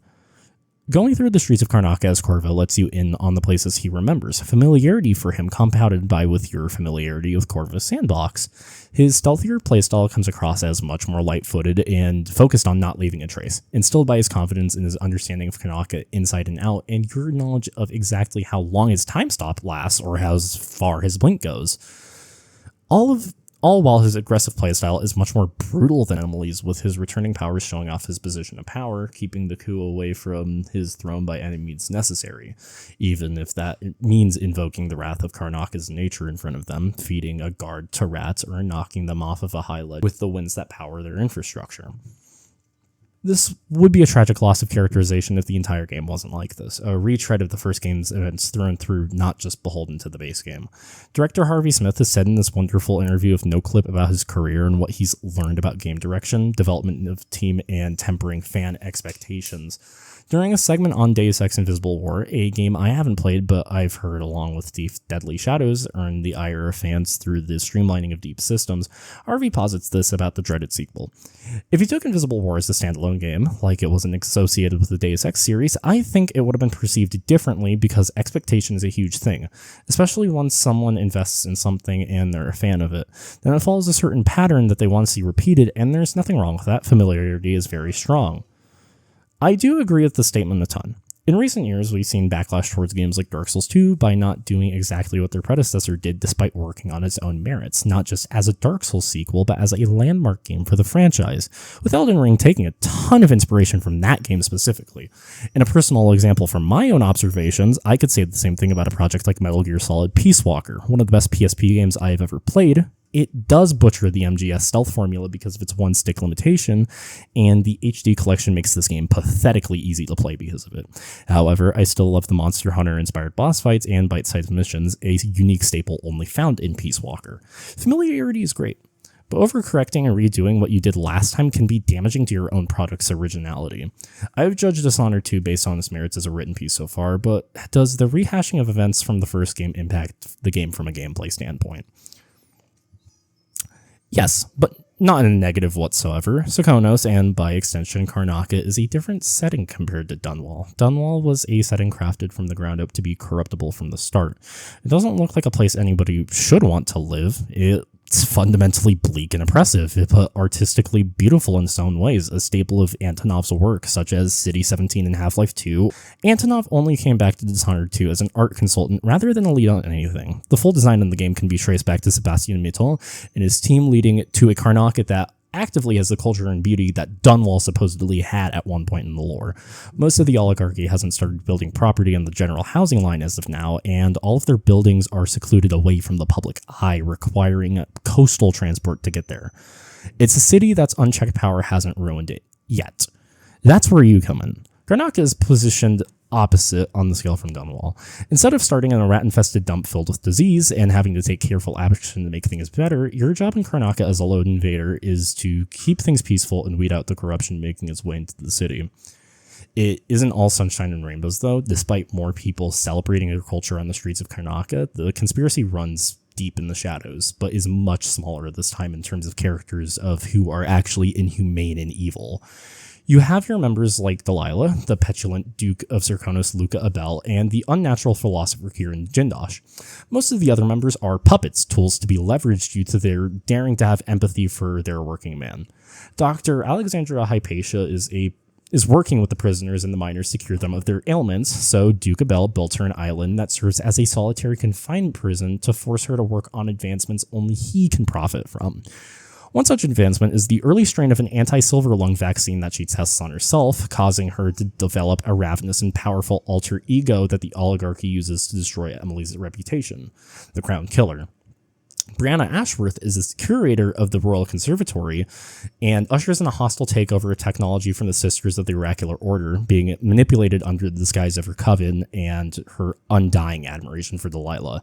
However, that doesn't excuse her acts of bringing Delilah back from the dead and shattering the mind of one Aramis Stilton, who is so fucking interesting that I will give him his own section later. The point is that despite having a weak plot, I do enjoy these character motivations on the same level as Dishonored 1's, because I do feel a scale of sympathy for most of these targets, and the game allows you to play by that. The first big mission of the game after both tutorials is the Addermeyer Institute, which has Corvo and Emily skulking around for a counter-cure for Hypatia. Mixing a handful of ingredients and catching her off guard with a well-timed non-lethal knockout leads to a much more meaningful interaction with the world than killing her. Does she deserve to die? She has killed a ton of people in an attempt to turn a coup on the Caldwell Empire, but not under her consciousness. Brianna Ashworth can have her power cut off from the void with relative ease. Hell, much more easily than Hypatia's non-lethal option, Ashworth keeps the lens to the oracular machine in her workshop right above her office, allowing for a slick trickster to get the drop on her and end things in either a bloody fashion or let her weep somberly as she loses the only connection to a woman who really wouldn't care about her in the long run. The three real threats, the aristocracy, come across as much more hateable as a result. Kirin Jindosh has Anton Sokolov trapped within the confines of his clockwork mansion, an enigmatic puzzle of a living space only someone with a bigger ego than Sokolov could make, guarded by tall tin men who can't be easily felt. His extravagance brings him to make a harsh environment for the intruders to traverse, almost if he likes the challenge. This brought in the level designers to create the best level in the game, and one I consider one of the top 3 in Arcane's entire repertoire. The Clockwork Mansion is easy to get lost in. You can lose track of the floor plans with the flick of a lever. This level is even more sound sensitive than normal with the risk of waking Jindosh's tech army. Repeat players and people with a keen eye in general will notice that getting inside the walls sort of mitigates this issue, but not for too long, but enough to see through Jindosh's tricks and wrap your head around his and Arcane's trickery. Kiran Jindosh is Sokolov if the aristocracy got to the old coup before Corvo and the Loyalists could, completely unchecked in his reach of mechanical power so long as it keeps the working man down. He is sorrowful and regretful as you would expect a man of his caliber to be, which is not to say much at all. Despite this, Jindosh has one of the scariest fates in the entire series up to this point should you opt to dispatch him non-lethally, giving him an electric shock lobotomy, forcing him to live the rest of his days trapped in his mind, not being able to articulate what was once articulatable. Truly scary shit indeed, and somehow comparably merciful than most of the low chaos options that were offered in the first game. One section of the game that's regarded with complete fondness is the entire Dust District, as its where Dishonored goes to its most creative lengths in terms of the gameplay loop. It starts off rather interesting with a sort of Draper's Ward retread going on. Throughout the last two missions, you get the chance to meet two different factions, one being the Howlers, again using the problems and the will of the working man to disguise their efforts of robbing the upper class and strong-arming those who have already found success in the black market or elsewhere. The other is a sect of the Abbey, already an enemy in the eyes of both players. The game has you choose between two of the factions, as it will grant you permanent amnesty in their rank. You can kill one of these leaders, either Paolo or Burn. Or there's another option hidden in plain sight. Walking up to the gates of your real target, the Stilton Estate, grants you access to a lock. This lock is a logic puzzle based not on in-game strategy, but on the brain you're rocking in your own skull. Having to narrow down each clue as to what is irrelevant and boiling down to what lady took what heirlooms that the party described. It's a head-scratcher for your first playthrough, but fret not, it's entirely an algorithm, putting the same string of answers along randomly generated name positions. You could say that this makes the level beforehand completely useless. But if you ignored this level in its entirety, you would be missing out on some great progressional items. It's a choice to do this puzzle every time, but the game makes sure to tell you, hey, there is a ton more interesting stuff than this, and vice versa with the gang operation. This sequence leads to one of the most technically impressive levels I've ever seen in the game, and it almost makes me forgive Arcane's usage of id Tech 5 through the rest of the series. Truly, I am grateful that I don't care about the story implications of Dishonored 2 at all that much, because this level would make me feel iffy in a game with a strong plot. Jumping between points in time and manipulating the environment deeply in 3 distinct ways and many other small ways is such a novel concept only a video game could pull off. Cracking the Slab is a level that only a game like Dishonored could pull off. Arcane's attention to detail pulls through during this mission. Objects that you throw in the past are disregarded by the guard and cleanup crew, leaving them in the rotten present exactly where you threw them. Some paths and upgrades are only accessible through manipulation of the environment in the past. The assassination target this time around is Aramis Stilton, the hero of the silver mines. Stilton only uses hard workers to work in his mines while giving them top-of-the-line healthcare and payment with no indentured servitude allowed in his ranks. On the inverse side to this, he's very skittish around his fellow aristocrats, leading them to be able to manipulate him into using his estate for the ritual that would bring Delilah back. The paranoid state we find him in suggests that the seance broke him beyond all means, leaving his manor in shambles. Two options are presented here with drastically different solutions. Killing Stilton has a different effect on the world. Nothing changes compared to the normal timeline, but his manor does become less hostile due to a new host moving in and putting the property up for sale once they decide they want to move off. However, sparing Stilton and knocking him out lets him sleep through the seance, saving his sanity. Going back to the present shows us a version of Stilton that kept working for the people of Karnaca.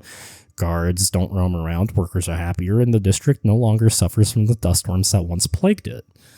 Shipmaster Megan Foster also doesn't lose her arm and her eye in this timeline, as she never had to interfere with the plans of Delilah in the first place. The event shifts here are wild, and only a team like Arcane could make this possible. They already put their time into designing every single thing a player can change in the present, so why not take on the past? The player can choose a myriad of options for the fate of Serkonos going forward, but a common occurrence in all endings is that we will not be letting Duke Abel lead Serkonos in our Age of Rule. Duke Bell is such a mask-off scumbag, someone who would actively spit in the face of the poor and make it a show, unlike the Lord Regent's slimy secrecy. He doesn't even paint his own published work, for fear that he'd be shunned by communities that already probably talk smack behind his back, for more short-sighted and pettier reasons than he should be reprimanded for.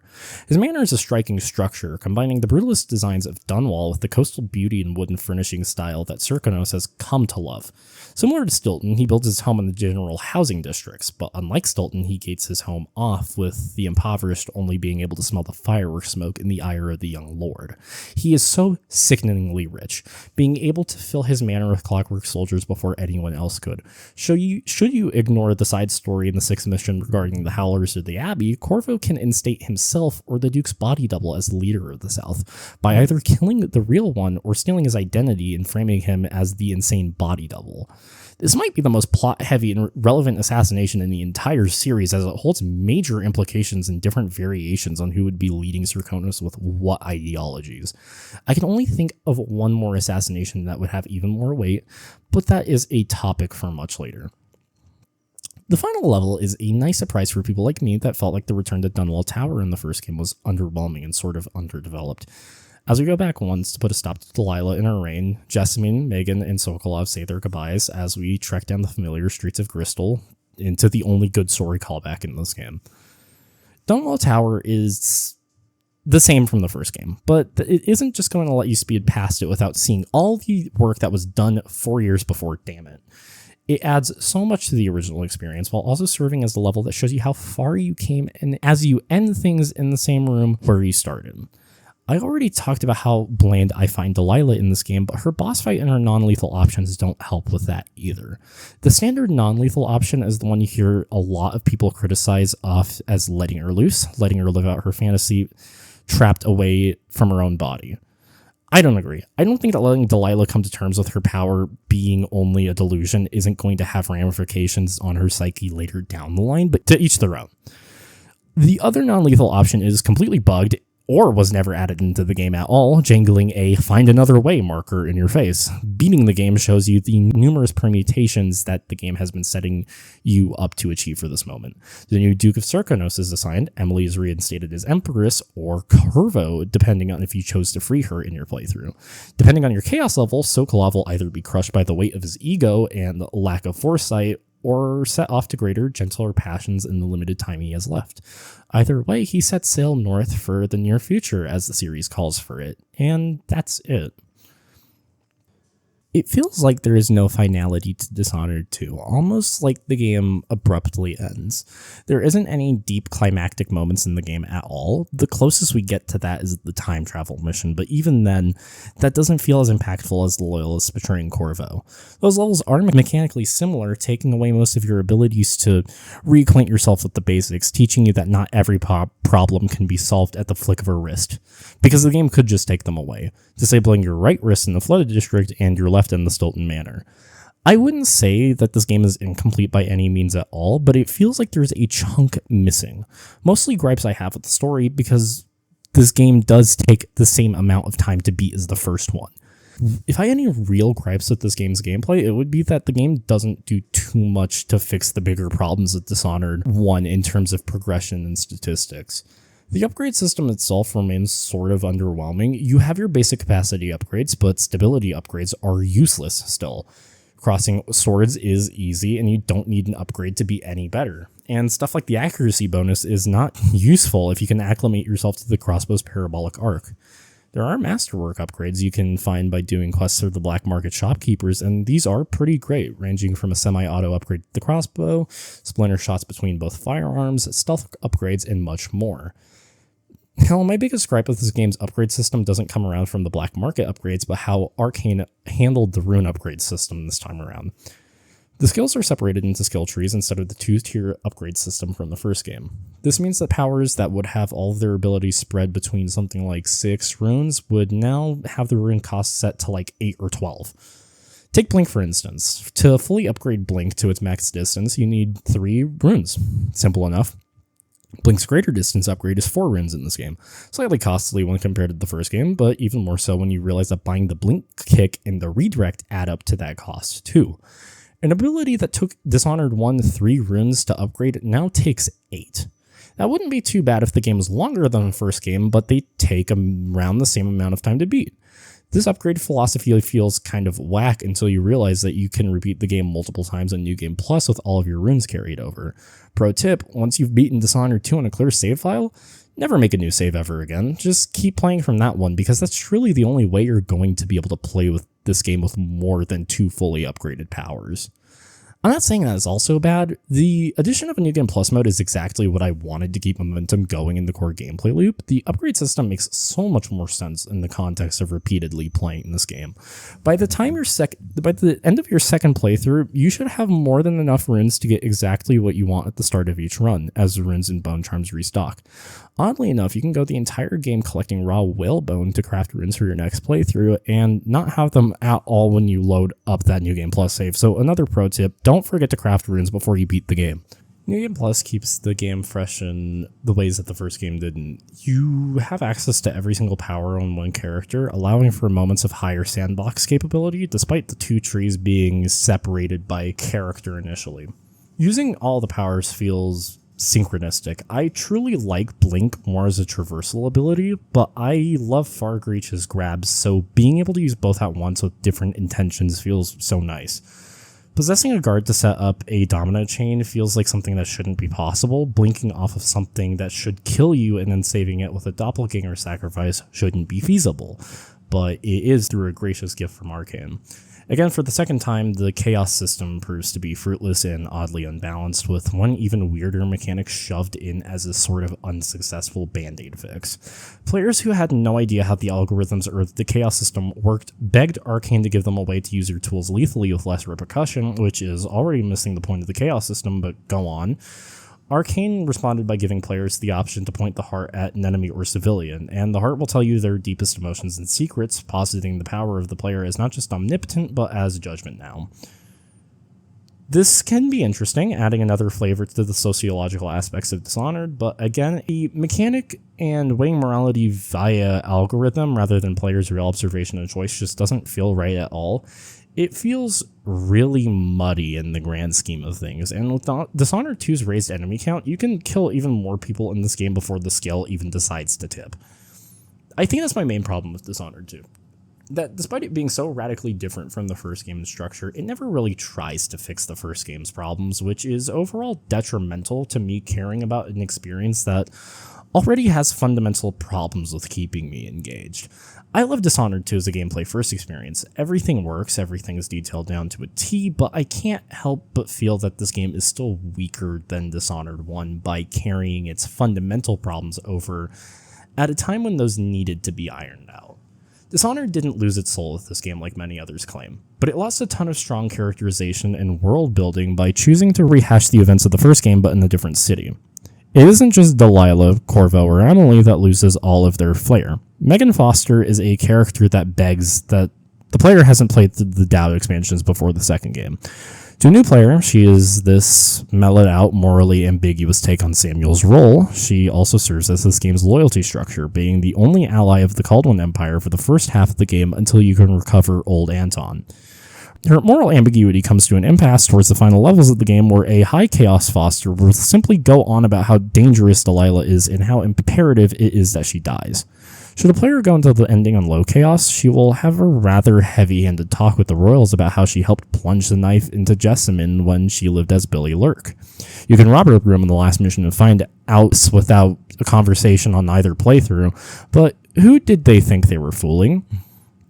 On one hand, it is cool enough that Billy can get her redemption arc as Daud did, setting her up for a future DLC, but it is such a waste of Billy's character to be used as a gotcha for players who haven't played the series yet, and a sort of key jangling act for people that have. A sort of worthless punishment against the people who have kept up with the canon of the series and want something interesting to happen. What feels even worse is that it was either this or a line that read, "Billy Lurk held this knife." Billy's redemption arc is short-lived, but is left up to the ending as something that would be fully resolved in the next story. My replay of Death of the Outsider is one I thought I was just going to gloss over. I've already played it in the past and didn't care too much for it outside of the bank heist mission that takes up number 2 in the slot of best arcane levels. It was a similar flavor to the Daud expansion, but slapped onto a $30 disc instead of a $20 download. Even by the fandom standards, most people found this to be the weakest moment in the Dishonored series. So what was it that made me furiously fall in love with this game as if I played it for the first time? Well, it's just that. I engaged with the game and what it was trying to do and say, rather than whinging about mechanics that were never really healthy for the game in the first place. Death of the Outsider is a game that puts Billy Lurk back in the shoes of being a city stalker rather than a lame Samuel clone. She has no ties to the chaos system whatsoever because she's about to commit such an intrinsically high chaos action that had no numerical value or be able to account for it. First, we have to understand how we get there, with Billy lamenting her past and her nightmares about a not too distant world where she lost her eye and arm. Begetting this, she embarks to save the one man she's been dying to see and make amends with, Daud. Billy's opening hour might be the strongest the Dishonored series has seen so far. Her mission itself is a dynamic tutorial, smushing together what in Dishonored 1 and 2 were 2 missions into one, like the expansion before hers. Straight into the action, no bullshit, just her trying to find somebody we both have grown emotionally attached to, and a severe lack of the painful dialogue from the last game. Thankfully, Billy can sneak or stab her way through the eyeless cult, a devilish group of people who we have learned have much more sinister ties to our black-eyed friend later on, all while the game makes it clear that it won't hold us or her to any algorithms and mechanical morality. Despite this, the game still makes it clear that it's ready to respect your action and the ways you play. Freeing the brute from his cage causes the eyeless to panic, but not before Daud can either cut them down or simply knock them all out depending on your playstyle. This is the moment I knew this expansion was going to be special, as it is going to treat our momentary morality with the way it had once treated them numerical. It took them 2 games and 2 expansions, but we're here. This is even compounded with a contract system that you can pick up through many of the levels. Billy's still a merc after all, not beholden to clean hands herself. She already knows that she can't reverse the blood in her hands, a much more grounded response to her past than Daud's aggressive fatalism. I can say that, as Daud has never really learned to forgive the Outsider for his deeds, and who really could in this position? The Outsider uses his unchecked power for entertainment, and his omnipotence and lack of interference is something to be scolded as a person who knows his presence true. He's getting scared, self-sabotaging, touching more people with the Void, almost if he wants to be found for some reason. He gives Billy a flavor of the Void touch, a twisted version of her dreams where she lost her body parts to have them replaced with the cold Void stone limbs and appendages. This encounter also endows her with powers unlike any of the others we've seen.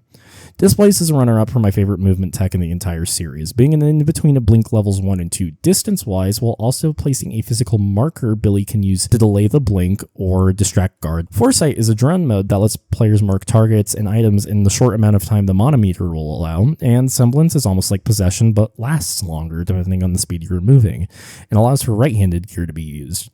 All these actions are balanced out by the Void Essence meter, a new conduit of power that regenerates naturally rather than with potion.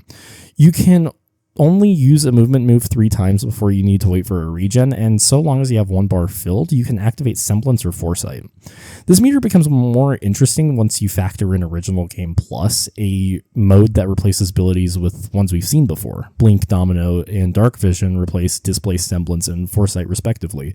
And while I do think Dark Vision is less fun than Foresight, and I always refuse to use it, Domino and Blink become much more interesting and less restrictive with the Void Essence system, and I never felt strapped for mana in either game. On the contrary, swimming between it in all 6 playthroughs I just did.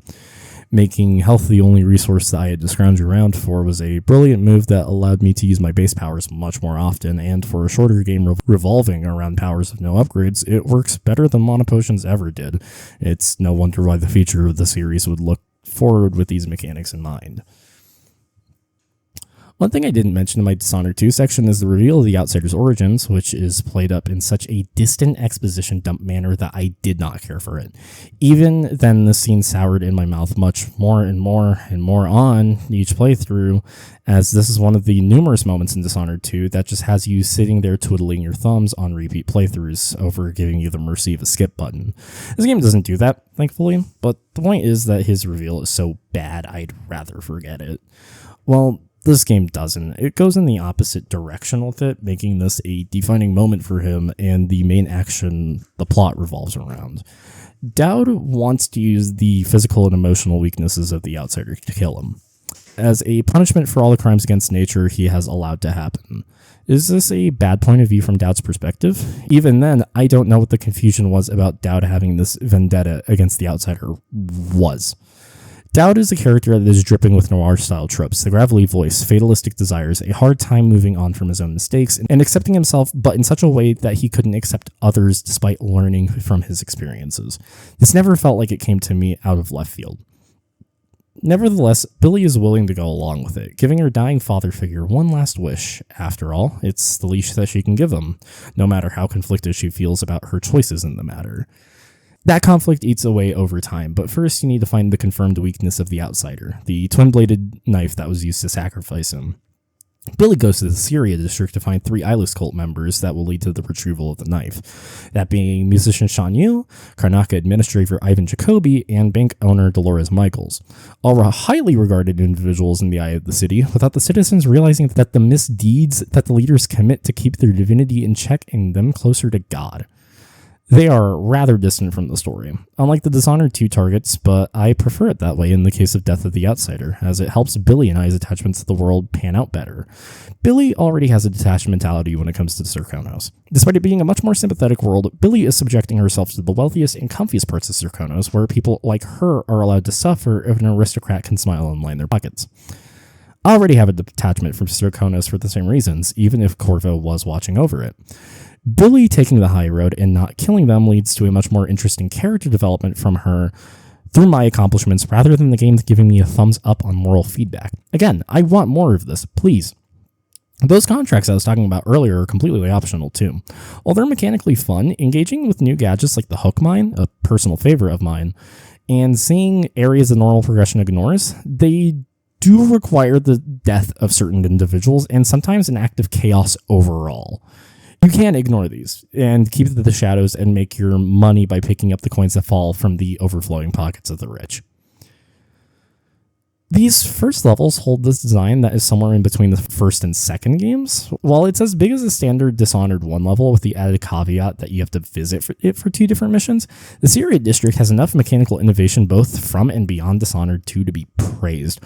One place that has 2 functions in the story is the auction house, where during the day you can find Ivan Jacoby practicing speech, holding the key to his residency. You can kill him conventionally or with a well-timed trapdoor activation, or you can snatch the key from him while resembling a guard, resulting in not a single hair on Jacoby being harmed. Coming back at night tasks you with finding ingredients for a knockout gas during an auction, and you can use your coin to wager while disguised as somebody else, presenting more meaningful interactions with the city and the citizens itself. I love these interactions so much, and I wonder how much of this was able to happen because of the Death of the Outsider's shorter runtime, packing one level full of alternate areas and objectives involving areas you wouldn't otherwise go to, using that area twice Dishonored 1 style, as opposed to doing that on a lesser scale 9 times. Deception and trickery seem to be this expansion's clean hands approach. Almost like it's an entire game based off of the Coldridge prison level from the last big expansion. The Reus of the Syria district at night introduces one of the best levels in the entire series. The bank job starts with Daud briefing Billy on different ways to break into Dolores Michaels' bank to steal the twin-bladed knife. There are 4 concrete options: going loud through the front door, sneaking on the rooftops via paint scaffolds, or sneaking through trash disposal or the sewers. One other option is to create a knockout gas to immobilize all of the human guard force, leaving only 3 clockwork soldiers active. Even then, you have a choice on how to solve this by either going to the auction mentioned earlier or spending a little bit more coin on the black market. Either way, the game doesn't just give you a free pass, making you work as quietly as possible as to not wake any of the guards up, effectively only weakening one mechanic as opposed to all of them. One meaningful interaction is presented with tricking the security guard on the intercom to let you in with a code that you found on a guard from the bottom floor. Neglecting to knock him out causes him to awaken every guard, flesh and steel, and alert them to your presence. Again, the consequence baked directly into being sloppy or chaotic. I know I sound like a broken record, but these 3 levels have shown me exactly what I wanted from this franchise for a long time, and I have to lament that it is stuck inside of a 3-hour-long game. That next hour would be spent mourning the loss of Daud as Billy's inner conflict eats at her more. Now that Daud's gone, she's finding it difficult to justify killing the outsider. Does he deserve to die for the actions of all the people he's gifted? The outsider never told Billy, Daud, and the Whalers to kill all the people they did. That befalls on their shoulders. He would make vague gestures towards specific targets he found interesting and held a similar disdain and boredom to the world that Billy does, but never once did he ask Daud, Emily, or Corvo to punch their blades into anyone, even when he was scared. At his most fearful, Billy manages to close the gap deeper between the two by finding out where the outsider lies by a note of a photo taken from the oracular order. He tells her she has a choice. The most manipulative he's ever gotten with his words in the entire series, and it is a plea to learn the truth before she commits anything drastic. The Eyeless have their hideout sit out in the Shindari North Quarry, a hole in the world far away from the civilization of Karnaca. A place where the Duke would send his indentured slaves and prisoners to work themselves to the bone. These men and women would come across an unfathomable secret, however, the Eye of the Dead God, a link between the void and the real world, the closest both realms had ever touched. Touching the Eye itself reveals a version of the quarry mirrored by the void itself, with the envisioned. Gone is the silver that lines the walls of the complex archives of the many generations of Eyeless, instead replaced with the cold stone of the void, the same stone that lines Billy's arm. The same stone former humans have fused with, being morphed into the void by unrecognizable slabs of power. The void is the source of my favorite imagery in the entire series. Every installment, the void changes to the whims of the world. The vast spatial oceans and spectral whales of Dunwall's industry, the jutting rocks of the second game's mines, a sign of the pain caused by the aristocracy boot on the citizens, the blossom of decadence of Blackreef and Deathloop. Despite this game having the least void presence in the series, with it only being in one level as opposed to scattered throughout the entire game as dream sequences or epilogues, this has been my favorite depiction of the void. The end of the world, ledges that would serve as vistas elsewhere, but serve as a window into uncertainty as you can't tell what lies beyond the outsider's reach. Even the visionaries are scared to find this out themselves, killing off one of their own to protect the secrets that the outsider is begging someone to find. What if the outsider didn't want to be worshipped? What if he wanted to be saved from a lifetime of pain in the stone prison? The irony being that it's all he ever wanted. Approaching the ritual hold, the player is given a choice, as per the last wish of the outsider, as per Arcane's last wish. We're ending the Kaldwin saga here and now, but how you choose will reflect on how you've been treating the world itself for so long. If you have been drenching Dunwall and Karnaca in rivers and blood, disregarding the lives of the people around you for the quickest way out, the game will humor you. After all, it's in the title. If you choose to say, fuck this, I want to find a different way, instead of killing a child who had all this power imposed onto him, then that's a valid response too. A big theme of Death of the Outsider is forgiveness and letting go of the past. Daud holds on to his past, blaming himself for the way Billy had to live her life, and not letting go of the man who gave him inhuman powers to get to that point. Billy couldn't forgive herself for betraying Daud, for selling the whalers out to Delilah out of misguided anger. The outsider just wants somebody to forgive him for a crime he didn't commit. Being a child who was given up to the altar for the sake of a crazed society that would value unchecked power over the life of the innocent. There is no canon ending for Death of the Outsider the same way there is for Dishonored 1 and 2. Even Deathloop doesn't acknowledge the fate of the outsider for very clever reasons, and even if it did, I think it would cheapen the experience at hand here. It's all up to you, and of course I saved him. Part of my love for Dishonored is the usage of the environment to complete a task of dangerous proportion with a flare of creative bloodlessness. It wouldn't make too much for me to step down to Daud's level or Billy to not grant Daud his final wish. His final wish wasn't for her to kill the outsider like we thought, but deep down he just wanted Billy to be better than he ever could have been, even if it meant walking away from their life one last time. It wraps up the Kaldwin saga nicely and by extension finishes that void that Dishonored 2 left in me. I guess it would also make sense to guide players into feeling this option as the most fulfilling. I think a reason why my first impression of the games and most Dishonored fans' feelings on the game were so lukewarm is because we didn't have the system of chaos in place for once. Growing out of that mindset has also shown me that the high chaos style in this game just isn't fulfilling too much either. I think this is the only game in the series where I could say the sword combat is bad, unless you count Deathloop's machete, but I'm getting ahead of myself here.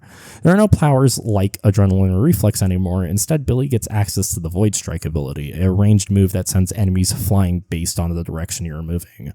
On the very hard difficulty, this seemed to do absolutely nothing aside from slightly annoying enemies, with its damage being too low and the fall damage sustained not being enough to knock someone out.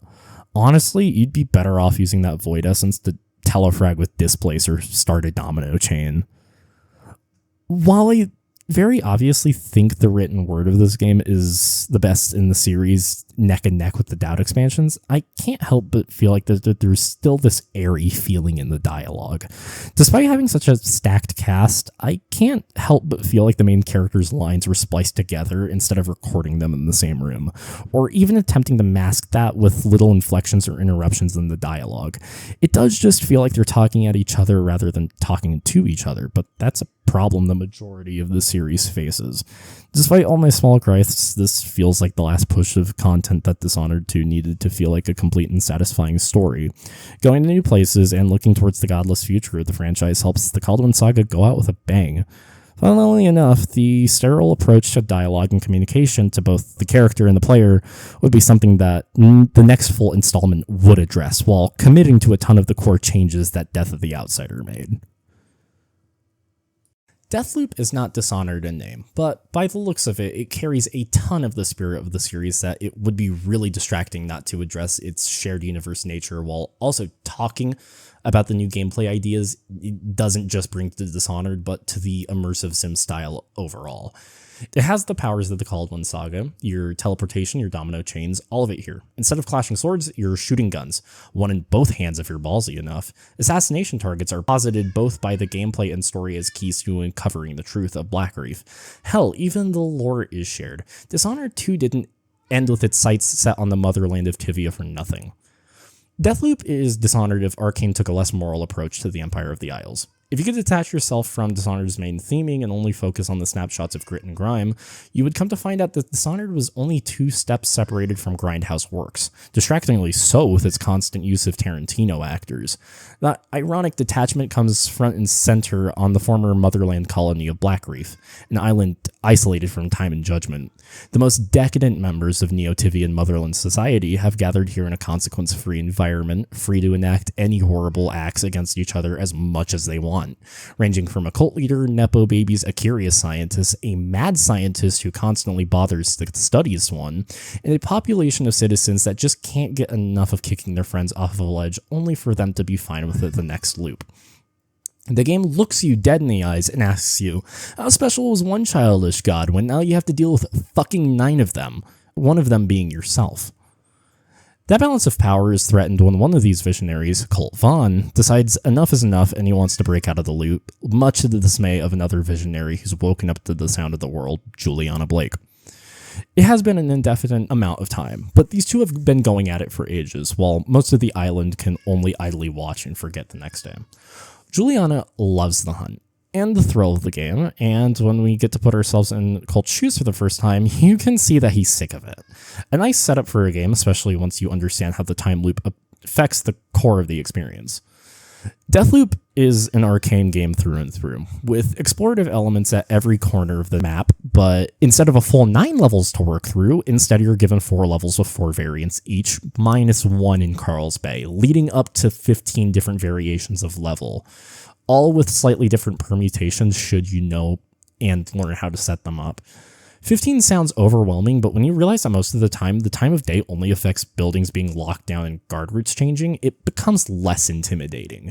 I love these levels so much. Arcane Leon honed in on what made the levels like the Syria District and the Distillery District worked so well. Small areas that would be reused not much later in the game, giving players access to different parts and different objectives based on the time of day. This game is where that philosophy is presented multiplied by 4 times. Secrets of Blackreef include the many games of Charlie Montague, the crazed inventor who makes the entertainment of the Isle by serving his player-base playable death traps. Tons of exotic weapons made by the top minds of the motherland, locked extra tight by unique security measures. The secret of a garbage man trapped in his post by himself after Blackreef officials screwed him over by not releasing his imprisoned partner for work. The list goes on and on. When Dishonored had secrets in a level, it tended to be 3 big gameplay-changing secrets now and then, like a quest that would give you more runes than normal, or a small heist to get a crossbow upgrade. These secrets feel more involved now, with even more stuff to find and more stuff to miss, or more stuff to ignore if that's your thing. Exploration is also compounded by the loot system. Play more successfully and you'll get better loot on repeat loops. Kill visionaries and you get access to higher tier loot quickly. Keep your eye out on every nook and cranny and you can find higher tier charms of ease. The charms feel so much more important to gameplay this time around, with much more interesting effects than eating rats gives you a sliver of mana or grenades detonate slower. Most charms have positive effects, with a few having negative effects to balance things out. Stuff like granting more ammo per magazine or giving players vast numbers of health and void essence. Each higher rarity weapon comes with a unique perk, a la Borderlands, such as delaying shots for higher damage, tightening the spread of shotguns, adding more zoom to the scope, or changing from buckshots to slugs on the fly. Because of this game's style and multiplayer systems, I felt much more reliant on a mechanic I otherwise ignored or forgot about in the previous games. Deathloop's style of gameplay is a twist on how I tend to consume games that Arcane makes. Nowadays, I tend to fly through these games of ease, each playthrough of Dishonored taking me about 4 hours for both games and about 2 for both expansions. I always do 3 playthroughs on returns to the series. Hell, it's what I did for this video. 1 low chaos run, 1 high chaos run, and 1 run to go for any achievements that I wanted to get, like Clean Hands, Flesh and Steel, or Ghosts. This game bakes that replayability into the core of each gameplay loop. Each loop should take about an hour or shorter to complete. The earlier hours of the game had me spending much more time in the individual areas than my later runs, and the full game itself took me about 12 hours my first time playing through it right before the Xbox release. This playthrough took me about 8. 8 hours of setting up different ways to kill, finding out how to break the loop, and sometimes feeling confused about the general reception of this game. Deathloop was a critical darling at launch. As most Arcane games are, their problems lie mostly in the costs they were able to recoup. A problem that one of the studios would try to attempt to fix a couple years later with Redfall to failure. The culture around Deathloop being one of the PS5's flagship titles was an interesting one to see. Arcane fans like myself were already sold. Ironically, a fatal flaw I would see the end of 2 years later, sadly. The general public had no fucking idea what was going on, just coasting off the word of mouth of, trust me bro, Dishonored's actually peak. We got marketing for the game, but no substance, just watching Colt blink through targets while fighting Juliana. Was it a full single-player experience too? Was this game gonna have co-op elements or be co-op? The game was an evolution of Dishonored 2, but to what extent? How many of the permadeath systems were inspired by already existing systems from genres like roguelikes? Every interview was padded with buzzwords, murder puzzle, or that term arcane magic, which nobody outside of Arcane's fanbase would understand. Deathloop wouldn't be the murder puzzle that most people expected, leading to lukewarm reviews from people that were experiencing more emergence from that part of the design. There really was only one way to kill visionaries, and it had to align with the story. I don't see too much of a problem with this. To be clear, I'm not talking about Arcane's marketing. That stuff is typically doomed because of how complex their games are. I'm hoping their Blade game doesn't suffer the same fate. I'm talking about the perfect kill aspect of Deathloop. I was constantly changing up playstyles at my playthrough, hell, even to the behest of Colt. Great synchronicity between player and character. You both start out weak and without power, new to the strangely familiar environment, familiar with Arcane's design tropes, and some other tropes brought in from distant game series like Far Cry or Wolfenstein. Over time, you both become tired of the loop shenanigans. Throughout the game, you gain enough power just to blow through the loop as fast as possible, not caring about the mess you make, because what matters is Colt's getting out, and you are beating the game. But why does Colt want to get out, and why do you want to escape the sandbox that Arcane has lovingly set up for you? Enter Juliana. Inspired by the invasion mechanics from Dark Souls and Watch Dogs, Juliana could be your biggest threat or a free loot pinata. Interactions against Juliana are interesting over and over, and I never once felt immense frustration from a Juliana that built themselves well or got the best of me. Because when you're looping for 8 hours, you start to miss a real challenge outside of accidentally foobarring an assassination attempt. I'm of course talking about the problems with the AI that most people present. Deathloop's AI seems to have reverted back to Dishonored 1's guard intelligence. They break when Colt sits above them, they drop their line of sight and are eager to rush Colt rather than sit back and regroup. It feels like Arcane ported their Dishonored AI to a game where you aren't only fighting with swords or flintlocks anymore, but high-velocity firearms now. I shouldn't complain too heavily though. There was definitely some tuning done to the AI instead of porting them, Because if this game's AI was more advanced than it was, I feel like this game would be too overly frustrating. Most of my soft failures in Deathloop were caused by my curiosity getting the best of me, instead of somebody getting the upper hand in combat. Falling into a guard post and being gunned down without any reaction, stepping on a landmine by accident while blinking through a beach, trying to kill the wolf of a Nexus chain, and realizing he wasn't in the chain, so now he's running away to his pack. I do think that this was a conscientious choice made by Arcane to mitigate frustration, and I could not imagine a system like Juliana's Invasions paired with Dishonored 2's cracked AI. Powers seem to be rebalanced with this in mind too. The mana bar is the same as it was in Death of the Outsider, keeping the focus on a forward momentum in battle rather than screeching to a halt because one player forgot to drink a Piero elixir and the other player just has 10 Addermeyer solutions. Powers are distributed by slabs, pieces of void rock that meld into the minds of their owners. Charlie Montague is a shifty little bastard running away at the sight of Cult, so he has shift. This game's take on Blink. Harriet Morse is a cult leader, so it makes sense that she has the power to bind people together to share pain with the Nexus slab. Fuge was Ramblin' Frank Spicer's slab, a power that turns people drunk and blind, much like his bleeding charisma and smooth voice, but threw it in the garbage for Gabe the Collector to toss away. The list goes on, but the use of them is limited compared to Dishonored, being able to pick only 2 at a time. There are no runes or upgrade skills in this game. Slabs are simply upgraded by farming a visionary again after spending residuum. There is one visionary that Cult can full-on assault and not get a slab from. Dr. Wenji Evans attempts to sit in isolation at the complex, much to the dismay of egomaniacs Igor Sterling and Alexis Dorsey, only surrounded by versions of herself from another timeline. Wenji's working on one of the most important tools in Cult's arsenal, Residuum, backwash from other timelines colliding into the current one. Wenji is working to make it usable, but snuffing the final steps from under her nets the ability to keep our gear on a per-loop basis. Residuum acts like a currency that goes away after a loop, allowing us to keep or sacrifice trinkets, charms, and weapons to balance our economy.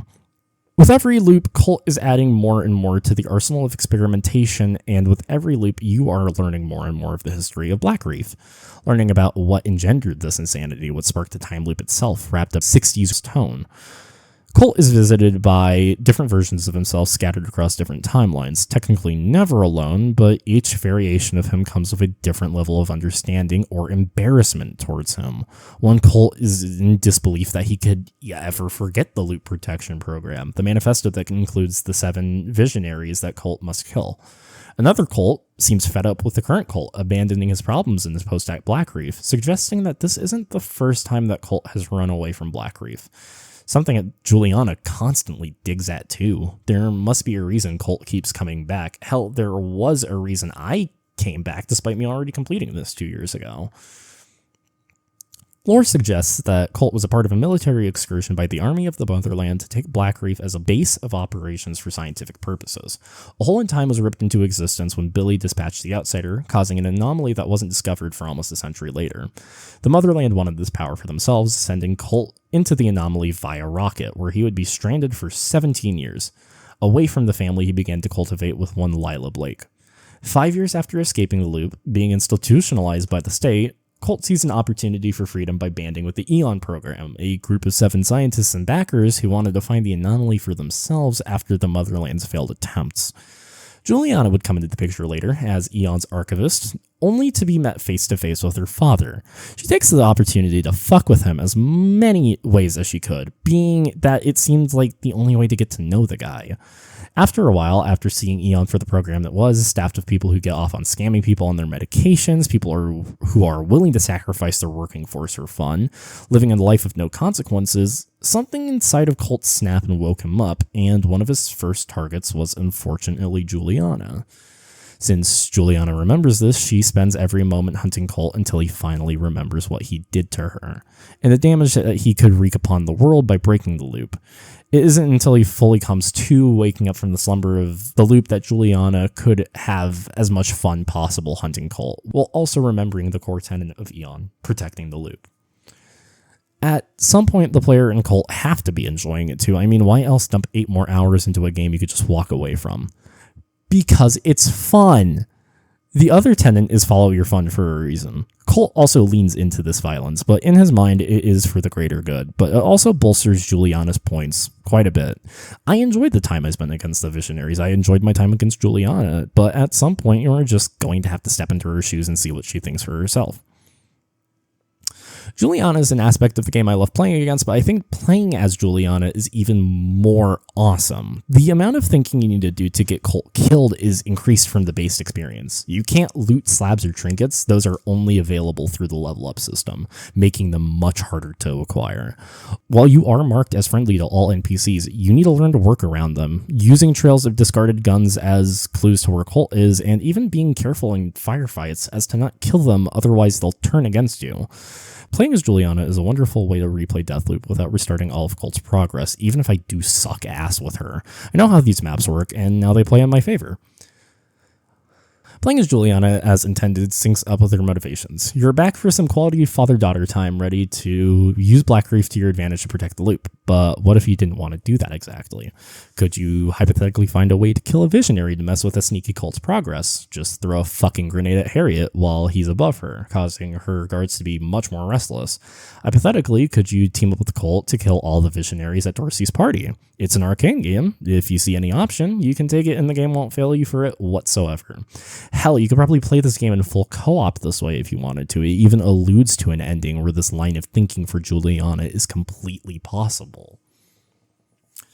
So, how would Colt go about breaking the loop anyways? What things does he need to know about to leave? Well, first things first, we need an escape plan. Well, how about the rocket that he used to travel to the loop in the first place? Done and done. Next, we have to figure out the order of operations for this murder equation. Doing this is going to require some detective work and some field experiences. Going to places at specific times based on what a Visionary is doing. Killing a Visionary at their home will most likely lead you to a terminal or an audio log where you can hear them talk to somebody about their plans for the day, allowing you to pinpoint exactly where you need to be to get the most out of them. Take Frank Spicer, for instance. It can take a new player quite a bit of time to figure out where he lies physically, as he's the only character that can't be directly killed by Colt. By either going to his flat or discovering a fireworks shop and sabotaging a potential accident, Colt can use a code to get into the fireworks shed at Carl's Bay and sabotage Frank's fireworks, killing him at night. Just make sure to kill Harriet there too. It's the only place you can find her. Igor Sterling can also be killed at night. Initially, killing him can reveal that he's been spending all day working on a science experiment. Should you sabotage this in the noon, you can bet he wants to spend all night drowning in the sorrows at Dorsey's party. Dorsey wants Wenji to tag along, but can't get a hold of her as she's blocked him using Charlie's better half 2-bit. I mean better half. 2-bit is the computer that controls all of the comm systems on the island and is one of the few souls on the island that remembers every day. Convincing 2-bit to help you by refraining from mollywopping Charlie in front of him and then bringing him a sample of Alexis's voice will let him splice a message for Wenji, allowing her to come to the party with no extra work on every loop after that, allowing Colt to kill 4 Visionaries in one swoop. So now you can't kill Charlie in this game studio, so you need to separate him from 2-bit, and luckily artist Fia and he have a thing going on at Freestyle Rock in the afternoon. The two have made a secret lock that can be unlocked by going to Fia's and finding pictograms to match with the matching computer programs, bing bang boom. Doing all of this results in the perfect kill and allows Colt to escape via rocket, only to be met with Juliana at the end of it all, spending the first time together as a family and possibly the last time at all. She sits you down, hands you a familiar pistol, one from our time in Bristol, and asks you if you are curious at all about the loop. If you understand that the Visionaries in the loop can't infect the rest of the world with their horrifying philosophies and maniacal tendencies. Nevertheless, she and the game give you a choice. Let her kill you and start the cycle anew, coming to terms with your new fucked up family dynamic and finding fun in each other's approaches to the hunt. You could kill her and sit there until the day breaks, not changing anything at all because there's this burning feeling sitting inside of you telling you that she's right. The last ending, the true ending of the game, seems to be where you break the loop entirely, waking up to a Blackreef broken, what's left of the void strewn across the sky against the sunset, or is that even the sun at all? Juliana storms off, assumedly never to be seen again, and in the Xbox update, this ending was thankfully extended to show the various reactions to the loop breaking in Colt's future as someone who could just walk away towards a much more chaotic tomorrow. I'm not completely sold by this ending, despite it the one getting the most love, even if it was post-launch. Hell, it's even got a full-on cutscene, which Arcane seldom does. I'm not sold on it because, personally, I'm going to keep continuing the loop. Try as I might, this game's a darling of mine, despite some of the problems I have with it.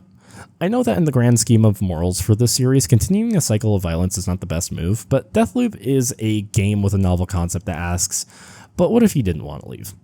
I do want to move on from Deathloop, and Arcane Leon sure as hell wants to move away from Dishonored. But I know I'll never move on from Dunwall, Serkonos, or Tivia. Juliana and all the folks at Arcane are right, and we'll keep coming back. Thanks for watching. I've been waiting for this.